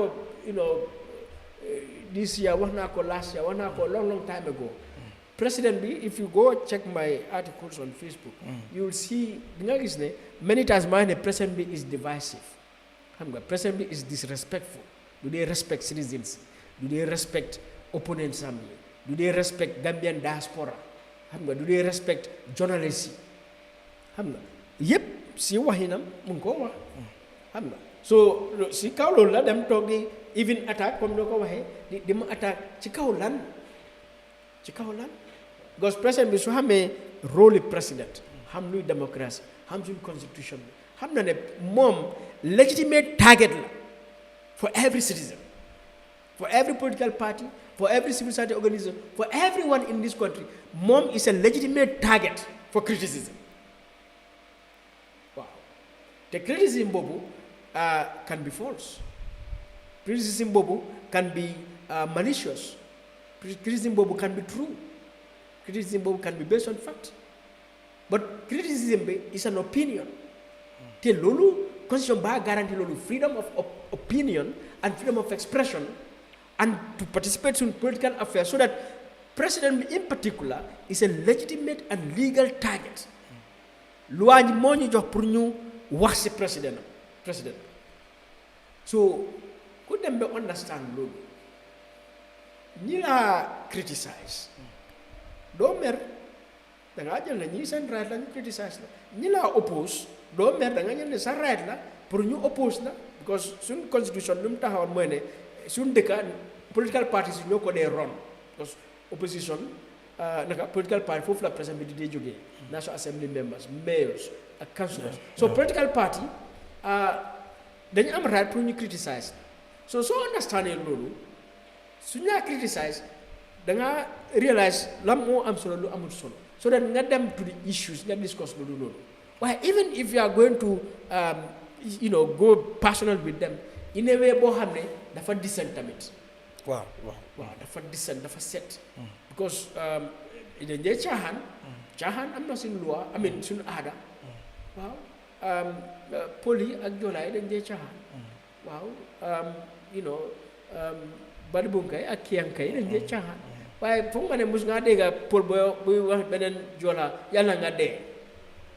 all right, foog nga dee duma fi gën a yow foog nga dee déedéet, because suñ caaxaan suñ kalyaa bu nekk suñ diggante dee moom du ñu éneeyante dee. so président bi lu mu wax ni man surprise ma waaye naxar na ma, because su moo def mooy ne mu ngi yaaxa suñ démocratie te du na démocratie rek waaye mu ngi yaaxa suñ national unity, xam nga that national cohesion. Because presently, part of his oath of office may not maintain the unity and the stability of the Gambia. By recognizing the laws of the Gambia, the rights of Gambians, so that build up anything that is going to cause division. So, since 2017, si yon bobu la nek di divide di kabi di indi mer si nit ñi di xaajaarloo nit ñi di tiital nit ñi, and so loolu mu ngi undermine suñ national security. te it is important pour gaay mi ñi ko jegeñ ñu pek ko xam pour mu ko ne ko jëlal beneen yoon. waaw si yoon boo nekkat yoon bi duñ si mucca lii yoon bi baaxaw pour dëkk bi mi ko last month gis nañ tamit benn ministre bu resign muy Kajatu Si, ministre of basic and secondary education, comme ki jiite njàng mu digg doomi ci réew mi. waaye tamit ci noonu gis nañ ñu daaxa Ousmane Ba ki nga xam ne moo yoroon digital economy. rumeur suñu jot que ñu ne Kajatu Si dafa amee dual citizenship, bañ koo denounce, moo tax joxoon nañ ko deadline mu bañ after aussi mu prefer resign pour daan mu give up li nga xam ne mooy that citizenship. but Ousmane Ba moom ci rumeur suñu jot itam gisuñ benn official confirmation because of daaxa bi ñu ko daaxa according to office of the president wala state house li ñu génnee waxuñ fa benn yoon loolu. wat ñu bëri jàpp nañ ne moom tamit dafa bañoon a give up li nga xam ne mooy dual citizenship am bi moo waral ñu daaxa ko. ndax foog nga ni réewum Gambie war nañoo toll foo xam ne comme ci ñaari ñu dem ba gis ne state ministers kii resign na because of dafa bañ a give up another citizenship bu mu yor, keneen kii daaxa nañ ko because of loolu. bi nga ko yëgee ak coow li ci am yëpp yow as a citizen lan nga yëg? well so loolu mooy one of the things boo xam ne ma ne lu tax National Assembly nekkul di def seen liggéey and executive bi nekkul di def seen liggéey because constitution bi xam nga is very clear in section 71 kuy qualify war a nekk president, vice president, or minister. And see qualifications, because definitely you will not be appointed a minister if you hold dual citizenship. Yeah. So, president, his advisors, and and his technocrats, duñ mëna wax ne ñom xamuñ lolu. So suñu def sen liggéey. Since mëna dual citizenship, the MADI amna dual citizenship, bobu is out immediately. Why the idea ne wow na appoint still nga dem topoto sa mbiri lifin o xamuñ ne won dual citizen la. Lolu moy the incompetence and the inefficiency bu State House wone. Ñu wone lolu, which is a violation of the constitution. Lolu violation of the constitution by the president, one reason la pour ñu impeach ko. Why National Assembly ñom ñoo wara impeach. Why since bu mu xewé National Assembly waxu ci dara. So mu ngi melni president ba ngi yaxal loi National Assembly noppi ci. So yaxam loi bobu nonu nak mu taxaw lolu lañ wax impunity. So man li nar na ma trop because especially at State House amuñ any allowance for error. No, we don't have any allowance for error, and at all times dañu wara make sure they are abiding by the law. So Lee is a clear violation of the law, and I hope there will be accountability, because there should be accountability. All right. Why should no apart from that? But Mohammed, there is this issue of dual citizenship. Man, I don't agree with it. Okay. Man, pour man,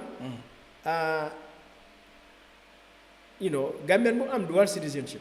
One nga am right nga nekk president. One nga am right nga nekk National Assembly member. Te doo ko denounce. I mean, waaw te doo ko denounce. Why am right nga am nga nekk minister. Wow, because so I'm a Gambian citizenship by birth. Says one of your parents more Gambian, your father or mother, then Gambian. Why don't you put any restriction on that person because half of your parents are Gambian or not Gambian? No, it's discrimination. So for me, Gambian bo xamne is a Gambian by birth, mo am another citizenship of another country. Warna I'm right, like everyone else, pour nekk president, pour nekk minister, because tamit deka bi ñu ko doxal ci kaw loi. So they ragal ne koku du fair or mun na undermine deka bi and stuff. Su ko undermine lu su ya loi, ñu tek ko ci loi. Waaw. Su ya loi ñu tek ko ci loi. Waaye tamit ñoo xam ne they are Gambians, ñoo wax full Gambians. Ñu ngi ya loi, ñu ngi undermine Gambia. Loolu tamit gis nañ ko from independence ba tey jii nii. So for me, the idea of dual citizenship, whether they are president or vice president or minister, man, for me is baseless. Okay. It's a violation of the right of that Gambian, because Gambian dafa enjoy the full benefits of the Gambia like everyone else. Okay.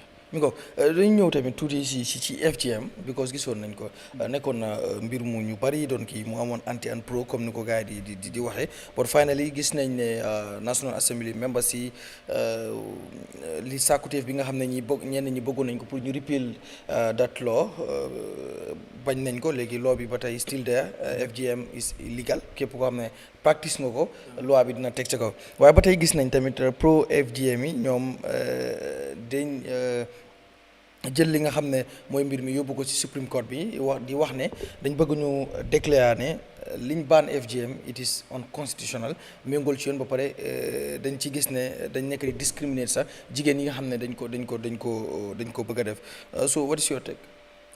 Well, it's unfortunate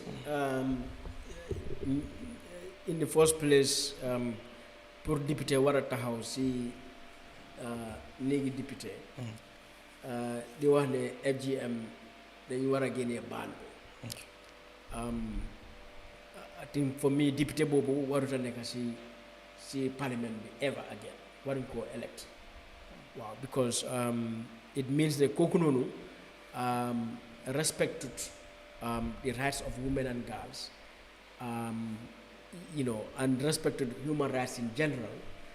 Te ko xamne respected human rights, followed human rights, and particularly lu jëm ci jigen koku waruñ ko jox place mbotay, muy lead. Wow. And this issue of FGM, nit mën na ci wax ci mbiri diine bem la ne, this is fine. Waaye luñ xam tamit mooy ne ci biir umma bi comme islam nekkul ñëpp a koo def te yaaxut seen diin seen nuñ nekkee muslim. Am na ci biir Gambia bi and across the Muslim world ay regions soo xam ne duñ koo def te loolu affectut seen diin. Te man maa ngi remember 1994 imam bu jógee Mecca from Kaaba pour ñëw inaugurate the mosque at State House. xam nga 1994 ñoom Yahya Jammeh dañ binoon a mosque, it's still there. Waaw imam bu ñëw pour renovate ko, pour inaugurate ko. Yes. At that time, I was only journalist who one-to-one interview with that imam. Because then I was at Radio Gambia. We used to stay on Fajara, the vice president's residence. Fajara, Madam Fofununu, and I sat with him. And I can vividly remember one of the questions more collage, because FGM issue be more about FGM and Islam. And Imam bi nema FGM tahawut fen in Islam. So ko defee Yahuloo Islam. So ko defut Yahuloo Islam. Okay. So for me that is enough. Okay. Well, fooguloo tamit kon waruñ ko woon tere ñu bàyyi ko rek mu doon by choice. comme ku bëgg a def mu def. ñu bañ a put like law boo xam ne dafa ban FGM. ginnaaw logically waaw nit mun naa wax noonu logically. waaye the point is suñ defee loolu. ñu ngi allow tamit harm to take place. Okay. Because FGM ñi ko def traditionally different people am na different forms, even in the Gambia am na different forms. Te what has come out mooy ne some girls and then some women xam nga ñoo nañ am a problem as a result of FGM. So the fact that possibility is there, and in fact there is that evidence of it. For me, therefore, FGM should be discouraged and further should be banned so that you get that choice. Because if you allow that choice, another girl may be affected, may be harmed. And we should make sure there is zero harm to everyone. And so a lot of the countries, have the ban in FGM, like Egypt, for example. It was tough come the Gambia tamit because some people strongly believe it has to stay. Some believe it is their culture, it has to stay. So it was tough. But in 2007, a young girl age 12 was being circumcised. You couldn't circumcise. Mudech. Lolu trigger the move to ban FGM eventually in Egypt. Yes. So man put a back a choice. Lolo is harmful because we allow harm to take place. And above all, Mohammed, you see, this issue of FGM, one can look at it from a religious point of view. While I look at it from a traditional point of view. And this practice is not like Islam brought it to us. Islam came and found it, even in Mecca. But in the Gambia, we were doing this practice even before some people became Muslims. So for me, first and foremost, it's a cultural practice. It's a traditional practice. And that practice is rooted in patriarchy. That society be ay halat, ay yon, ay bunta, ay behaviors yoo xam ne doole ak baat góor yi ñoo ko amee jigéen ñi dañu war a taxaw ci gannaaw. So loolu is lu ñoo wax inequality and discrimination parce que loolu la patriarchy loolu la tekki. So for me FGM du ne mbiri rek is a traditional practice but it is a social, economic, and a political practice rooted in the social, economic, political system of, let's say, the Mandinkas who do it, and any other group. Because FGM and many other practices, they are all connected to the political, economic, and the social system of the people who do it. So for me, Purban FGM is part of dismantling patriarchy in our society. Wow. So these MPs in the Birmingham National Assembly, I think is disgraceful. And new Sen constituencies, I hope they will not vote them in the next election. And they know them Supreme Court. Yeah.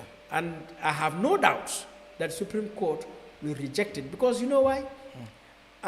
Apart from Yunsun laws, from our constitution to the Women's Act, Children's Act, Yununu, it is established at the level of Africa, the African Union, that FGM should be established in the Maputo Protocol. At the international level, it is established that FGM is harmful, should be abolished. And Gambia is a signatory to that. To the conventions, to the declarations, to the agendas you have around Jigen. At the religious level, we have OIC. OIC generally a decision that FGM should be banned. So, and Gambia is a party to OIC, those declarations. So, look at me, Supreme Court don't just ignore all of those elements and therefore say, no, FGM dafa war a taxaw. Okay. Yeah, ñu ñëwaat ci mbiru lands balaa ñu dem ci local because am na benn story bu ñu def bëgg naa ñu seetaan ko balaa nga ci ñëw but first of balaa ñu dem foofu dama bëgg ñëw ci lands ndax gis nañ ci réew mi fii jafe-jafe land moom daf fi bari ñu ci bari itam di jàpp ne mën nga liggéey ci réew mi ba dee doo fi sax am li nga xam ne mooy land because of ni ñu koy joxee ak ni ñuy allocaté land it's not fair ñu bëri ñu ngi ciy joxeñ baaramu tuuma government bi mooy bi fi nekk ak bi fi nekkoon yëpp ci ni ñuy joxe land maanaam ñi nga xam ne ñoo leen jege ñooy bénéfice ñi nga xam ne ñoom ñooy liggéey mën a jëndal seen bopp land ñooy gën a bénéfice recently sax gis nga problème bu fi am issue of président bi ak lawyer Ousainou Darboe so nan nga gisee situation bi ci wàllu land nga xam ne jafe-jafe la bu rëy ci réew mi fii. So, Mohammed, land asset la. Yeah. It's a source of wealth. Wow. In the past, maybe suñu ñi xamul woon loolu, but léegi loolu ñu ko gis te suñu land situation bi dafa serious.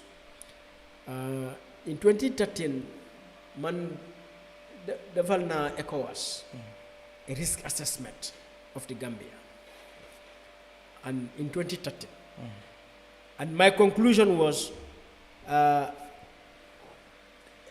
flashpoint for conflict in the Gambia. Mine land la mo gina, because mine at that time 2013, mine massive land grabbing Monica Syndicate, led by the president at that time, Yahya Jammeh, and public officials in the ministries, all right, going down to the local councils, local authorities, chiefs, alcalde, because you guess the value of land. So Yahya Jammeh mu don't have to accumulate land.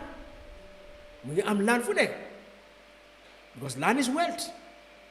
And because of that, some other people in the government, because of these lands, state lands, you say them they land for themselves and their families. All right, and then businesses comes housing estates. Housing estates, and certainly housing estates it's too much. It's too much, and because of that, therefore, you get land, the price of land more expensive, but not just that, you get land from communities. Therefore, communities, you push towards conflict because most of the time, d'accord, the land be the jai or hamga, or jai halis be proceeds, they share properly. So, we create tension within communities. And then, because land being you go to like estate developers and so on, land become farming areas. So lolo dafa am impact on the country again. And then because it's so expensive, a lot more Gambians now will not also be able to afford their own piece of land, empty land, but also to get land in the housing estates will be very expensive for them. So this issue of land, Mohammed, is a big problem. And 2017 to date, it has increased 10 times. And Gajo land, and then we see they themselves, Minister of Lands, come and say, Kamalo Nifa am land, or stop development at Kotu layout and stuff like that. Why? But Johelen land, and all of that is based on corruption. Dota Manela, sun Gurgi government be, mungi taw pour ñi liggéey ci biir nguur gi at our detriment, because nga seet land act bi state land why ñu dem di jox people ñoo xam ne they can afford their own land. Ministers even suñu amutee land sax they can afford their own land. Let them go and buy their own land. Alright, there are Gambians yoo xam ne they cannot afford, they amuñ land. But if you check before am nañ Bakote housing estate ñi am foofu kër at that time ordinary teachers, but I know this because my own brothers, two of my own brothers, I'm in kër Bakote, and they were just teachers. Amuñ any connection, they just applied. And if that wasn't the case, those people, you wonder whether they will have a compound in their life. Nga dem Kanifing estate, tamit ñi fa am kër at those times, they are ordinary civil servants. But lu tax jëloo state land nga jëmale ko si nga téye si yoon boobu noonu, so that many more teachers, many more nurses, many more police officers, soldiers or civil servants, ñu mën a am land. Not to mention other ordinary Gambians ñoo xam ne duñ mën a am land. So waaye loolu yëpp defuñ ko, all right, ñu create this state land nu mel nii dafa war a change, because gis nga dañ lay wax state land, maybe it's a wrong name la sax, because state bi amul land. This land belongs to Gambians. They are Gambian lands, the people's lands. So it's not like state dafa dem jënd land somewhere, or state bi dafa wàcce own land somewhere. State bi should be there to protect people's lands. Okay. So su waree am a situation boo xam ne state dem na ba am land, that land léegi nuñ ko war a use cannot be the way ñu ko def. Nga dem seet the tourism sector, GT board act, ñu ne no land 800 meters from the coastline inside, should be for tourism purposes. Now, ku leen jox that doole, because public officers seen a toog rek ci table binda kayit 800 meters is all going to be for tourism. So man su ma jógee Sanyang, su ma jógee Tujaren, su ma jógee Tanje, su ma jógee Bakaw, suñ kër mu ngi si beach bi on this beach. So loolu the state has to take that. I cannot go and build my home there. Why you know lolu is going to be tourism development land, and then better businessman because if I invest $250,000 in the Gambia, you ñëw land on the beach. Why? Look at that businessman, you know, si man, suma suñ kër by the beach in Tujere, mu jënd land, ma jaay ko $250,000, and I get the money as a citizen. So if you check all the coastline, those hotels and restaurants, they have it because it's for tourism purposes. Why? Let them go and buy land. They are business people. They are making money. They want to make profit.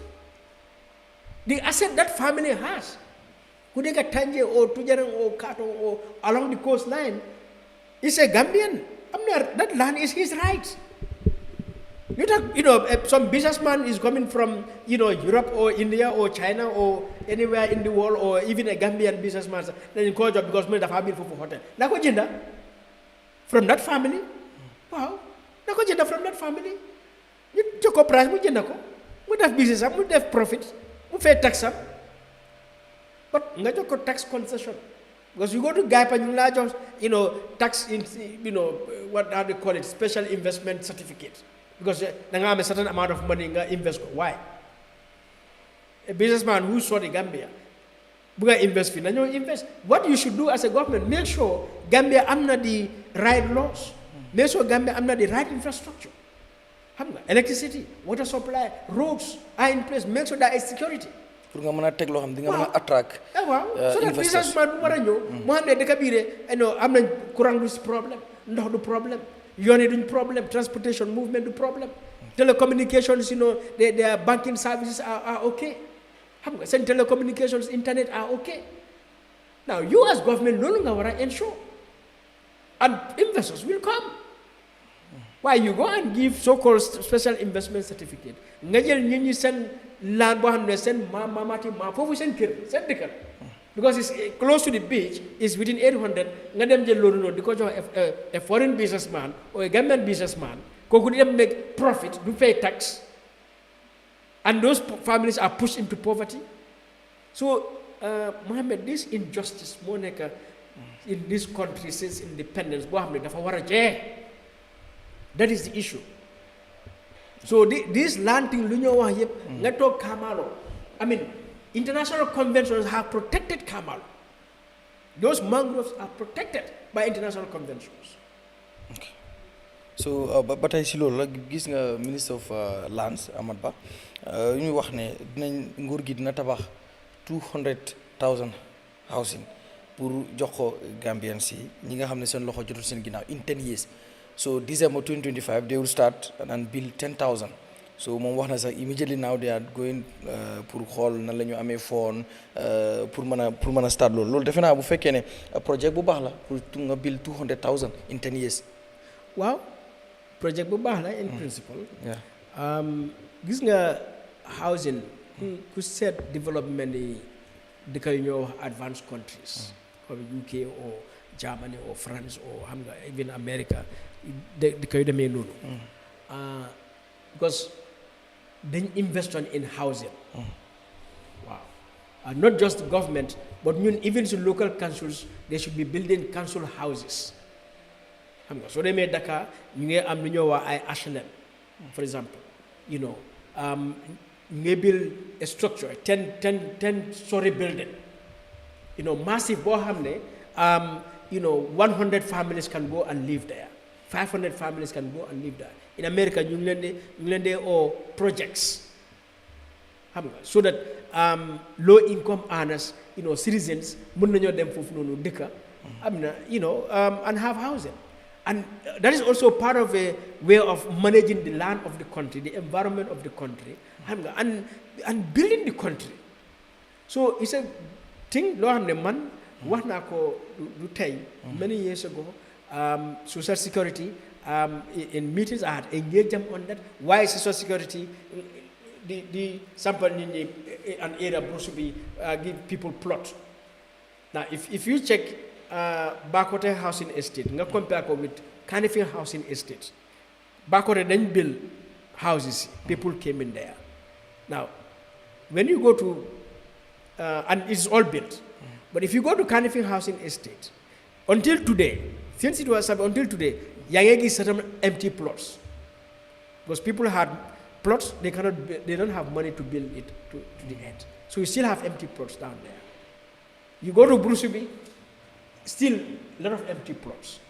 So what that should teach us, should Social Security just identify a housing unit, estate, people go and build themselves, or should we think of building like Dunjafe Bakote? The Lolo, you can see that across Europe and America. You build a whole community, people move into houses, or you build high-rise buildings, still people move in there. So, I feel Lolo is a right.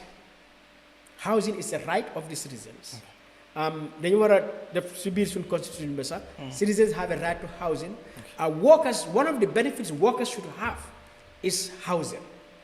While they contribute to social security, all right, and so on, you don't retire, I'm in house. Where is the social security money going? Social security, you get bail out state enterprises, state owned enterprises, and the level to do confessor. And this is workers' money. You go use government, you go use since time Jammeh belegini, so that people's money into things it is not for the workers. So workers ñu ngi toog fii nii amuñ housing, amuñ healthcare, amuñ so many things. So I welcome this idea of building these houses. Why? I want to see the design. Okay. Wow.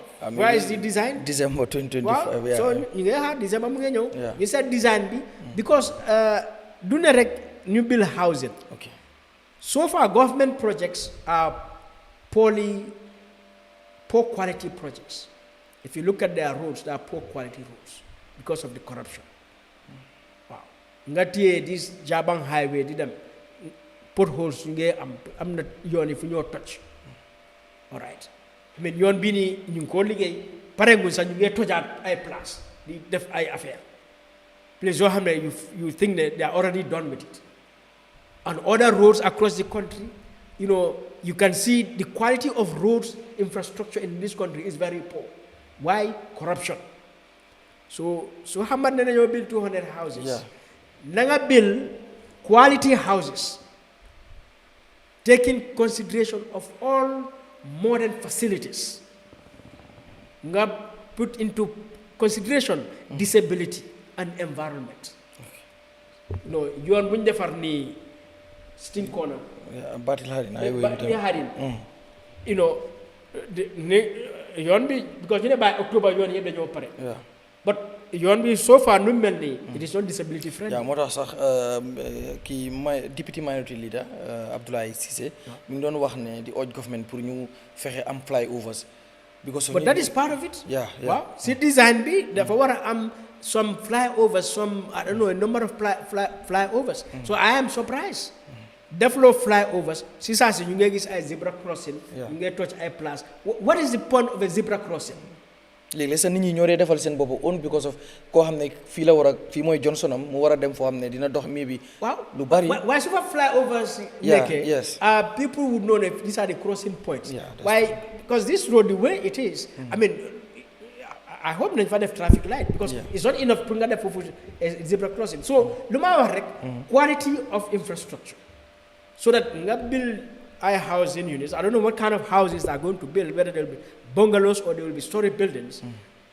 Buildings in you to do for plumbing the correct, electricity be correct, kurang the mass, wiring be is not right, building be the cooperative roof be the leak fale, building be the danosa. So you don't a standard housing. Muneka properly is constructed quality houses, and that means no corruption. Halis being gendugal ko fofu ngen identify contractors, building contractors through the right process and the qualified, the most qualified. Not like Banjul Road project and all these projects that you are building around. Yeah, so dama bëgg ñu seetaan xam naa su time léegi mu jeex pour dama bëgg ñu seetaan benn vidéo ñëwaat ci lu jëm ci wàllu markets yi la ndax state of the markets during the rainy season dañuy gis ne markets yi dafay faral di am jafe-jafe baax ñuy jaay di am jafe-jafe ci clients yi sax ngir ñu dugg ci seen biir marché yi dafay am jafe-jafe ndax tooyaay bi am yenn borom boutique yoo xam ne dañ dee jooy ne clients yi du ñuy mën a dugg foofu because of ndox mi duñ am fuñ jaar seen njarte si dafay wàññeeku am ñu bëri na dañ blame local government authorities yi rawatina ak bii nag Brikama area council lañ demoon ci maquette bi foofee ñu seetaan boobu story ak këjitu bu ñëwee ñu waxtaan si laata ñuy jeexal programme bi. The state of poor road network and dilapidated markets remain a major challenge in the Gambia, especially during the rainy season. This persistent problem is largely attributed to poor governance system in the country, particularly among local councils, who are tasked with daily management of the marketplaces. Like in other areas, shopkeepers at the Brikama market in the West Coast region were severely affected by the lack of proper drainage canal, making it hard to deal with rainwater during downpours, causing significant challenges for their businesses. These constant predicaments has forced some of the vendors to voice their concerns. They're calling for an urgent intervention to remedy the situation for the provision of proper drainage system. Speaking to Eyeafrica TV, a shopkeeper at the Brikama market highlighted concerns about the stagnant water in the market.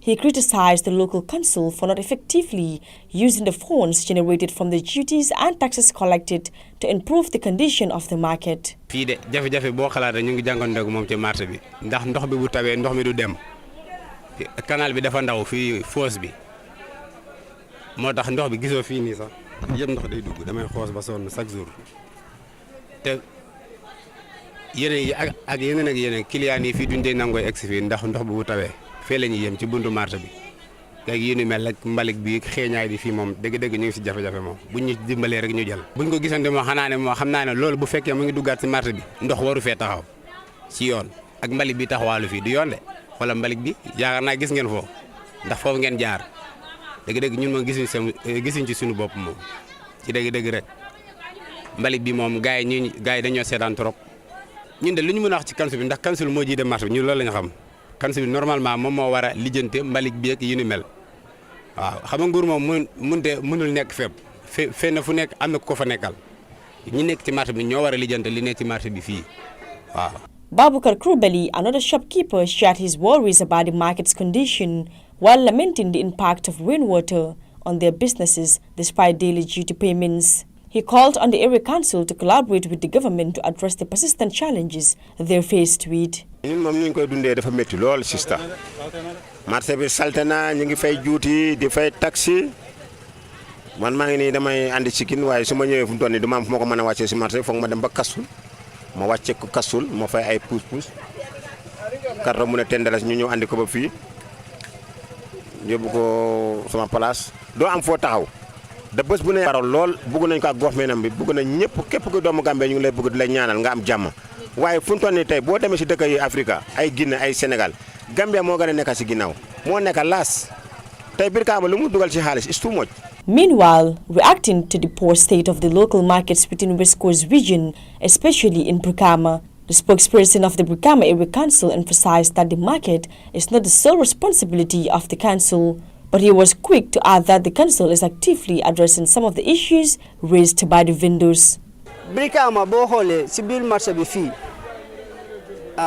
it's lack the basic infrastructural this thing to carry out water when it rains, and council study nañ loolu te we are really working towards putting something lasting in the market so that bu tawee rek after taw bi rek ndox bi dafa dem in maybe 1 hour or 30 minutes, then people can start getting into the market freely. As heavy downpour is expected in the coming days, the market's condition will likely get worse if imminent solutions are not provided. The vendors are, however, calling the area council, the government, to promptly look into ways of addressing the water drainage canal problem in Brikama. Since the commencement of the raining season, the markets are usually flooded with water, putting the vendors in such a distressing condition while doing their business transactions. For African News, Khadijatu Jallow. jërëjëf Kajiratu Diallo monsieur Jobaate gis nga foofu Brikama market la one of the biggest market ci réew mi demoon nañ fa xool ko nu mel waaye gis nga jaaykat yi ñu bari ñu ngi complain ne ñu ngi fay duty but nekkuñ di gis seen bopp ci lii te ñoom nag dañ blame council bi ne seen responsibility la because of buñ collecté duty according to the local government act 60% bi dafa war a dellusiwaat ci ñoom te dellusiwaat ci ñoom nag mooy ñu defaral leen yoon setalal leen fi ñuy jaayee so nooy jàngatee lii te du Brikama market boo demee Coast Road Serekunda Latrikunda Banjul all over ci réew mi fii. waaw so Mohamed affaire yi dafa doy waar. waaw dafa doy waar and I don't know sa naka laa ko describe waaye mu ngi ñëw si wax bu ma doon wax noonu ne nguur gi since independence mu ngi taxawal pour boppam monsieur liggéey mais Brikama Area Council du teel lañ ko taxawal but since then until today every year market bii nii la mel. Yeah. All right. So from 2017 to date lan moo change in Brikama market dama dee romba foofu noonu gis jigéen ñi di jaay beautiful vegetables ñu ngi ko teg. So ñu ngi threaten the health of everyone because luñ gis nii ndox bi nii tilim bi nii mbalit bi and everything si lii la choléra day jógee ak yeneen feebar nit ñi dañoo jëw fii def seen duga dem kër tooga ko I mean I don't know naka la nit mën a def ba Gambian si mën a appreciate what is in the Gambia. Because I think sometimes, because sili lañ dëkka, sili lañ xam, man since bu ma juddoo, more than 50 years ago, Mohamed, am du jeex ko ñoo xam naa ne every year koñ bi su taxawee once twice koñ yooyu dañ dee fees ndox ba traffic dafa stop foofu noonu maa ñëw fii nii from Coastal Road from that flyover that place I mean I cannot believe it ma ne waa yéen a ngi sampa ay yoon ngeen ne OIC roads already this road is here running down xanaa yéen gisu leen yoon boobu noonu so you say you are building road which is already poor quality road other roads are already running down ma jaar si marché boobu noonu ma romba marché boobu noonu I mean it's unbelievable and like you said Serakunda Mag and everything so why luy xew si local government commission 100 million imagine nga jël 100 million invest ko in Brikama market or Serakunda market or Basse market or Soma market and any market in this country now they are not doing that at the local level at the central level and our people daily year in year out this is what they live with so the man I don't know sometimes the man maybe tamit dañ ko miin be like ñu jël ne lii is normal waaw or maybe yàlla daal nii la defalee Gambia daal or Gambia nii la war a mel and stuff like that but lu nekk ci dëkk bi in terms of infrastructure in terms of services is deplorable all because the government at both central local level nekkuñu def seen liggéey su ñoo def seen liggéey ñu ko def half-heartedly ñu jël seen time lu ñu war a def in one week mu ngi leen di jël 6 months to do and I don't know lii mooy problem and it is high time our citizens ñu begin to understand ne luy xew si dëkk bi fii nii the life we live is not acceptable and it is not the government is doing their best or local governments are doing that no they are not doing their best lu ñu war a def lu ñu mën a def suñ defee loolu in 5 years you can change the face of this country but we are coming to 10 years since a new government we had Yahya Jammeh 22 years amul yoon bu mu bilut bil na ay bridge bil na ay yoon but 22 years we see those roads running down those infrastructures running down so mbir mi du ne rek ne waa ñu ngee biir road ñu ngee biir no what kind of road what quality of road are you building what quality of markets are you building because build nañ fi ay markets but you go to those markets you realize they are poor quality markets because the facility the structure the design everything is poor quality while Harris Busi Duga is too much you go to the airport it's leaking it's infrastructure it's leaking why because the corruption because you cannot go and spend millions of dollars to build an infrastructure and then muy seena boo gisee am na ñu bari tam ñu coow ci council yi ñu ne xoolal ci jamono ji Brikama market mi ngi float boo demee BCC Banjul si market bi stable Coastal Road bi waaye ñu gis ne comme chairman bi mi ngi dem Spain for political reason mayor bi tamit the same thing ñu bari jàpp ne council bi seen liggéey bi ñu leen tax pour ñu def ko nekkuñ di ko def ba pare teg ci itam dañ nekk ci politique bi moo leen yóbbu ba sax boo xoolee central government bi ak local government bi liggéey bi nga xam ne ñu ngi ko war a def sax nekkuñ di ko def because of politics. Well, that politics is there, but tamit ñu separate things. Mayors, councillors, chairpersons, they belong to political parties. Yes. And so they have right to their political activity. Pour ne rek mayor dafa dem say Spain to attend her party affair does not mean ne liggéey bi warut a am. waru ñoo def liggéey bi. So boobu dañu war a recognize okay you can do that. But lii tamit sa liggéey la. And is he doing that job? That is the question we need to ask. Is he doing that job? And one can say, a lot of things about in the local government system. Yeah. For example, we've seen efforts, say in Brikama Area Council or in KMC, efforts to improve transparency. and accountability and to introduce services and so on. But it is hugely inadequate. I feel by now KMC, Brikama Area Council, Banjul, Mansakonko, Bedem, Basse, the level of infrastructure, the level of services that the communities need to be enjoying should be far above what we have. Okay. All right. Yeah. So Lolo is a concern, and I think Nini buñ tok rek di wax complain. Okay. I think it is time ñuy protest. Okay. Wow, ñuy protest, ñu dem ci court ci because system bi no more demé ni we shouldn't allow it. It's not right. Okay.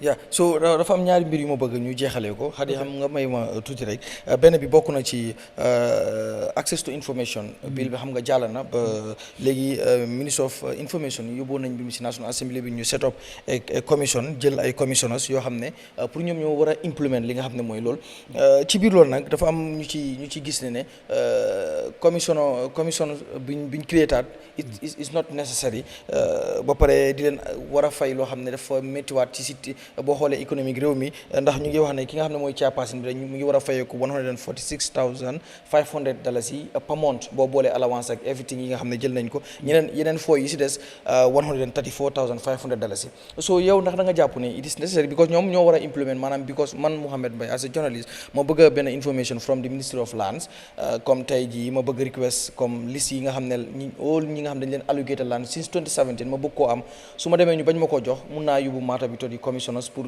so ñu bari na loolu jarut ko woon mënoon nañ koo doxalee neneen pour ñu mën a save xaalis yu réew mi so yow nan nga ko gisee. waaw so xam nga some of these things there may not be right or wrong answers. Okay. Some mun na ñëw ne instead of nga am information commission mun nañ ko boole ak National Human Rights Commission. Wow. Mu nekk part of that. Some would say even anti-corruption commission necessary would yóbbu ko si National Human Rights Commission. What some say ne no nañ taxaw on their own so that ñu mën a am a dedicated institution for that purpose alone. Yeah. Who is right and wrong? I mean, I don't debate too much of that. Okay. Because either way, for me, more or less can be fine. You can put it in the National Human Rights Commission. The mandate of the Information Commission may not be effective. Or it can be effective. You can set up a body independent like we have. It can be effective or not. And this time across the world, you'll have different setups. All right. So there may not necessarily be a right or wrong answer. Okay. So set up an Information Commission and wax nga ñaata lañ leen di fay. Yes. Breakdown bi soo ko breakdown ne di nga gis ne am nañ basic salary. Yes. And bunch of allowances. Allowances alone rek ñoo ëpp basic salary bi. Am nañ sa allowance boo xam ne pour am mbindaan. yaa ngi gis ñu leen di fay pour ñu am jël mbindaan seen kër yi. Again di la wax ne rek comme naka la public officers di toog rek ñu binda ñoom seen benefits ñoom luñ soxla pour ñu jox leen ñu def ko ci loi te nekk na loi yaa ngi gis so ma la jëmale na ok lii lañ war a fay ok ne nañ ko fay waaye am nañ mandate am nañ function so léegi are they going to perform that function so I know the Information Commission bi am na solo trop it is very important whether it stands alone or is in any part of another body. But access to information dafa am solo trop pour sun development, pour sun governance. Foofu la lépp nekk. Our governance, our development. To make sure transparency bi, accountability bi, service provision bi, right protection of human rights, and so on and so forth. Loolu yëpp mu ngi si governance and development. Te ñoom seen rôle mooy ne pour gis ne that transparency mën a am. So that through transparency, because citizens have the right to ask questions. Yes. You must make sure that then accountability so that service provision so that human rights monitoring and accountability Yes. Now the issue is members. 2025. I'm going to put a special focus on the access to information because public institutions they know what information. Of course. Wow. Yeah. So we come and see what will happen in 2025. ok mi ko ñu ñëw ci politique tuuti am civil society bi nga bokk pour yéen tamit ñu bari dañ di gis comme ñu wax ne civil society bi ñu dee dalee si government bi di bokk ak ñu dee dalee si opposition ñu bari dañ leen dee accuse loolu ne duñ dee gis ne dañ fair nañ ci government bi mais bi government bi rek la ñoo xaar pour criticiser ko ba buñ gisee leneen lu ñu war a criticiser mais bi ci opposition bi dañuy mel ni gisuñ ko loolu dañ koy nemee ko ñu leen koy def ci noonu ma laajaale tamit gis nga UDP ñu ngi ba tey ci yu jëm ci wàllu flag bearership maanaam kan moo ko war a nekk ko nekk gis nañ ci congrès bi nga xam ne ñu ngi ko doon amal diaspora congress UDP ci Spain gis nañ ku mel ni Yunus Haidara bokk foofu génn a wax ne moom daal jàpp nañ Yahya Jammeh su taxawee Barrow dina ko win big time dina ko win sax win yu garaaw because of jàpp na ne morally Yahya Jammeh léegi wartu taxaw foofu dafa war a bàyyi ñi nga xam ne ñooy di young one in the party pour ñu seet kenn ko xam ne Yahya Jammeh daf koo support mu ñëw ñu bari tamit jàpp itam si boo ñëwee ci wàllu NPP ñu jàpp ne président Barrow wartu taxawaat doo NPP ñoom moom lañ nekk di baag ne moom moo war a taxaw bon ñenn ci askan dañ jàpp ne dafa war a bàyyi jiital keneen soo ñu njëkkee ci UDP yi nan nga gisee situation yi UDP. Wow, so Mohamed, Bobo is the problem now. Yeah. Man, I'm not a member of UDP or Yes. a party. Yeah, no. Though I hold parties accountable and Yes. their leaders, why some of these internal things are beyond me. Whether one thing I know though, which is not just UDP, but that's my position for all the political parties. Then you wanna make sure you respect democracy. Okay. You taxawal democracy. You dox ci yooni democracy. And that includes ñu am term limits. Wow, ñu am term limits. Ñu end self-perpetuation in power. Ñu am inclusive decision-making processes and party affairs. Ñu transparent, accountable. All right, so that some parties ñi ci open almost all of them transparency accountability problem la. Pour am nga feeñal seen sources of income and party funds, party financing is very limited. So time limit self-perpetuation parties yëpp nekk di def loolu which is anti-democratic. So that UDP depuis bu mu taxawee Ousainou Darboe is the leader. Doye si bu mu taxawee Halifa Sallah moo nekk foofu di secretary general. Mama Kandeh since GDC is the one down there. My party since GMC is the one down there. And things go, and I hope Barrow will not also stay on top of NPP more than 10 years since we got taxawale xam nga. So lolu is self-perpetuation in power. So I call the parties new introduce term limits. It is undemocratic to have one individual make a party leader for before and then only to tell us but it is the people who elected the person. Lolu is not democratic. For that mechanism that person has to leave. Because of course, if you present the person, most likely he will be elected.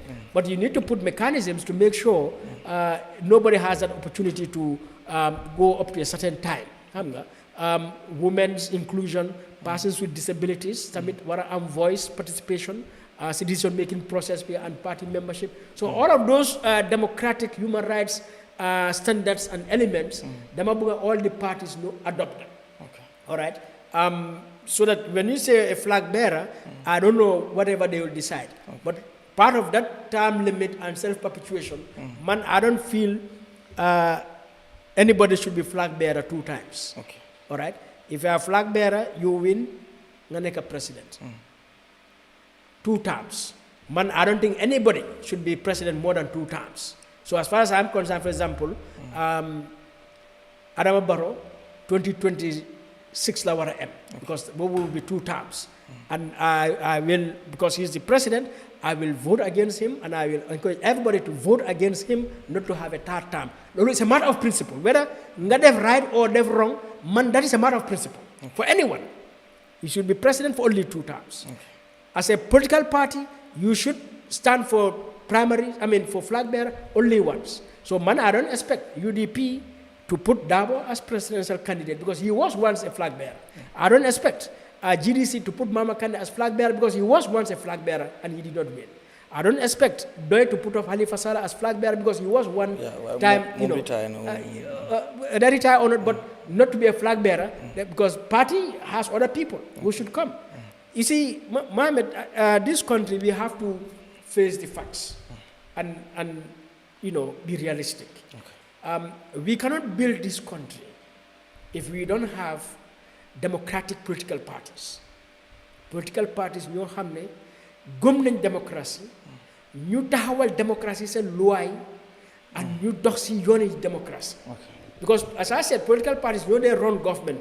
The political party boo xam ne démocratie wut believe wut ay taam yu mis ak yoonoonu su demee ba am nguur du téye yooni démocratie de loolu tax Adama Barrow mu ngi wax mbiri taam because gëmuñ démocratie bu mu nekkoon si political parties. His political party gëmuñ démocratie doon si démocratie so ñooñu dañoo bëgg rek ñu nekk foofu noonu te lii pour ñu am démocratie in this country si political party si la war a door so man going to 2026 as I said parti mboolem parti koo xam ne am nga flag bearer ku am nit koo xam ne nekkoon na flag bearer warut a nekkaat flag bearer 2026 get somebody new ku nekk party leader comme like Halifa Sallah or Ousainou Darboe or Mama Kandeh or ñoom Henry Gomez ñoom party leaders ñoom GMC sis buñ taxawalee seen party depuis kañ many years ago dañu war a génn ñu am new elections for new people loolu those values dañu war a indi in the system. Thank you. Wow. Thank you. Now, maybe final one, the criticism about government and opposition, Yes. civil society. Yes. Of course, most of the focus will be on the government because it is the one governing the country. Yes.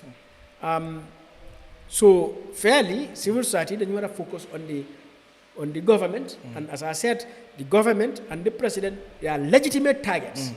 But opposition bitamit, then today UDP, Busan members banye living vote for this FGM report. I condemn it. Send party leader condemn NACO many times for things I think is not right. Now, it's unfortunate, a lot of the other parties are more or less dormant. And in that case, for newcomer UDP, playing the role that no political parties play. For hold the government accountable. For example, this land issue, so go Ousainou Darboe raise it up. We wouldn't know the president didn't go your whole land. And so that are things that political parties need to do. But we have 17 registered political parties. In the country, it appears like only one party is in town or two parties. So, civil society, thank you. Okay. Yeah, thank you, Mr. Jobarteh. Thank you for coming. Jërëjëf bu fekkee xëy na am na loo bëgg a wax te laajuñ la ko ñu bàyyi la nga waxoo nga tàggatoo tamit because kontaan nañ trop. If anything to say, my buttress one point. You see, fuck every Gambian. Sometimes talk over here is like, I don't know. But fuck every Gambian, fuck every Gambian, funk a bopa. Wow. Fuck every Gambian hamne, danga and every other Gambian. Nying tana as leaders in political parties, do soon I buy. Do ne yala more than you job. You choose. Ñu nekk suñ party leaders suñ relationship ak ñoom relationship accountability relationship la ñiñ elect or appoint ci public office du suñ kilifa da ngay dégg président bi kilifa la party leader bi kilifa la non duñ kilifa all right président bi is president kilifa is our cultural title all right. Our culture is not running the state house or the government or the political. We are running them based on our constitution. In our constitution, the president is a servant, public servant.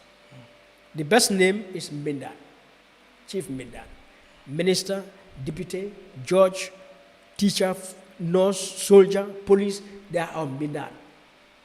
So relationship ak ñoom mooy ñu serve ñu and we hold them to account.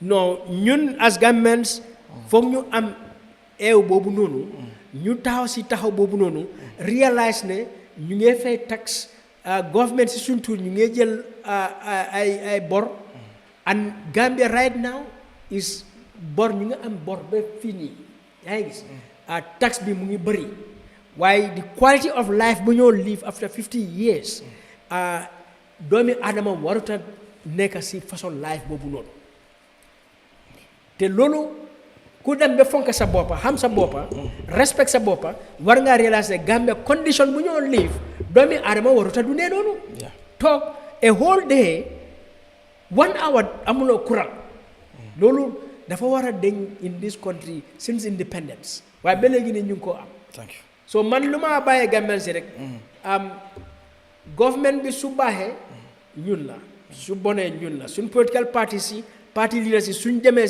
jaree si yoon ñun la suñ bàyyee yoon ñun la man daal foofu laa téye. Thank you so much Madi Jobarteh moo nekkoon suñu gan tey gis ngeen ko tey dem nañ sax ba weesu soo bi mu ngi doon jox talif waaye ñu ngi jégalu di leen jégalu tamit ndax dañu waroon di ubbi line si ba tey situation bi nu mu demee moo tax ñu ngi jégalu bu baax a baax ci loolu di ko kontaanee moom bu baax moom Madi Jobarteh nii la si civil society bi tamit dañ war di ñëw bu leen media bi soxla moom tamit wax dëgg fa yàlla yombalal nañu ko mu ñëw bàyyi yitte yu mu amoon yëpp ñëw wuyu suñu ngir waxtaanee tolluwaayu réew mi noonu la di leen gërëm bu baax a baax ñi nga xam ne ñoo nekk si te Khadija si mu ne dafa xiif di gërëm ñëpp di gërëm tamit ñi nga xam ne faaw moom ma tudd leen xam naa Khadi dina ma ree sama ay goro lañ ñoom ñi ngi ba Sénégal si dëkk bu ñuy wax ku ci mel ni Aji Sambu tonton Malick Sambu Roxi Sarr ak Aram Sambu moom sama rakk la ak ki nga xam mooy Jibel Sambu ak Omar Sambu maa ngi leen di gërëm ñoom ñëpp di gërëm yéen ñi ñu doon seetaan ñëpp ak ñi nga xam ne da ngeen bëggoon a call xam naa ko bot maa ngi leen di jéggalu bu baax samedi bële di ñëw dinañ ubbi line si bu soobee yàlla gërëmaat suñu gan gi bu baax Madi Jobarteh ci time am gërëm Khadija si ci control room gërëm itam suñu caméra woman bi tur bi nag mënaguma ko wax mënuma ko pronounce di gërëm tamit bu seyri Kante di gërëm ki nga xam ne mooy suñu caméraman boobu daal tur bi F la dalee man I cannot pronounce di name mooy caméra naka Fatou yes waaw maa ngi gërëm Fatou bu baax a baax ci taxawaayam moom tamit jàmbaar la di leen gërëm yéen ñëpp di leen ñaanal weekend bu neex incha allah jaa ngeen jëf.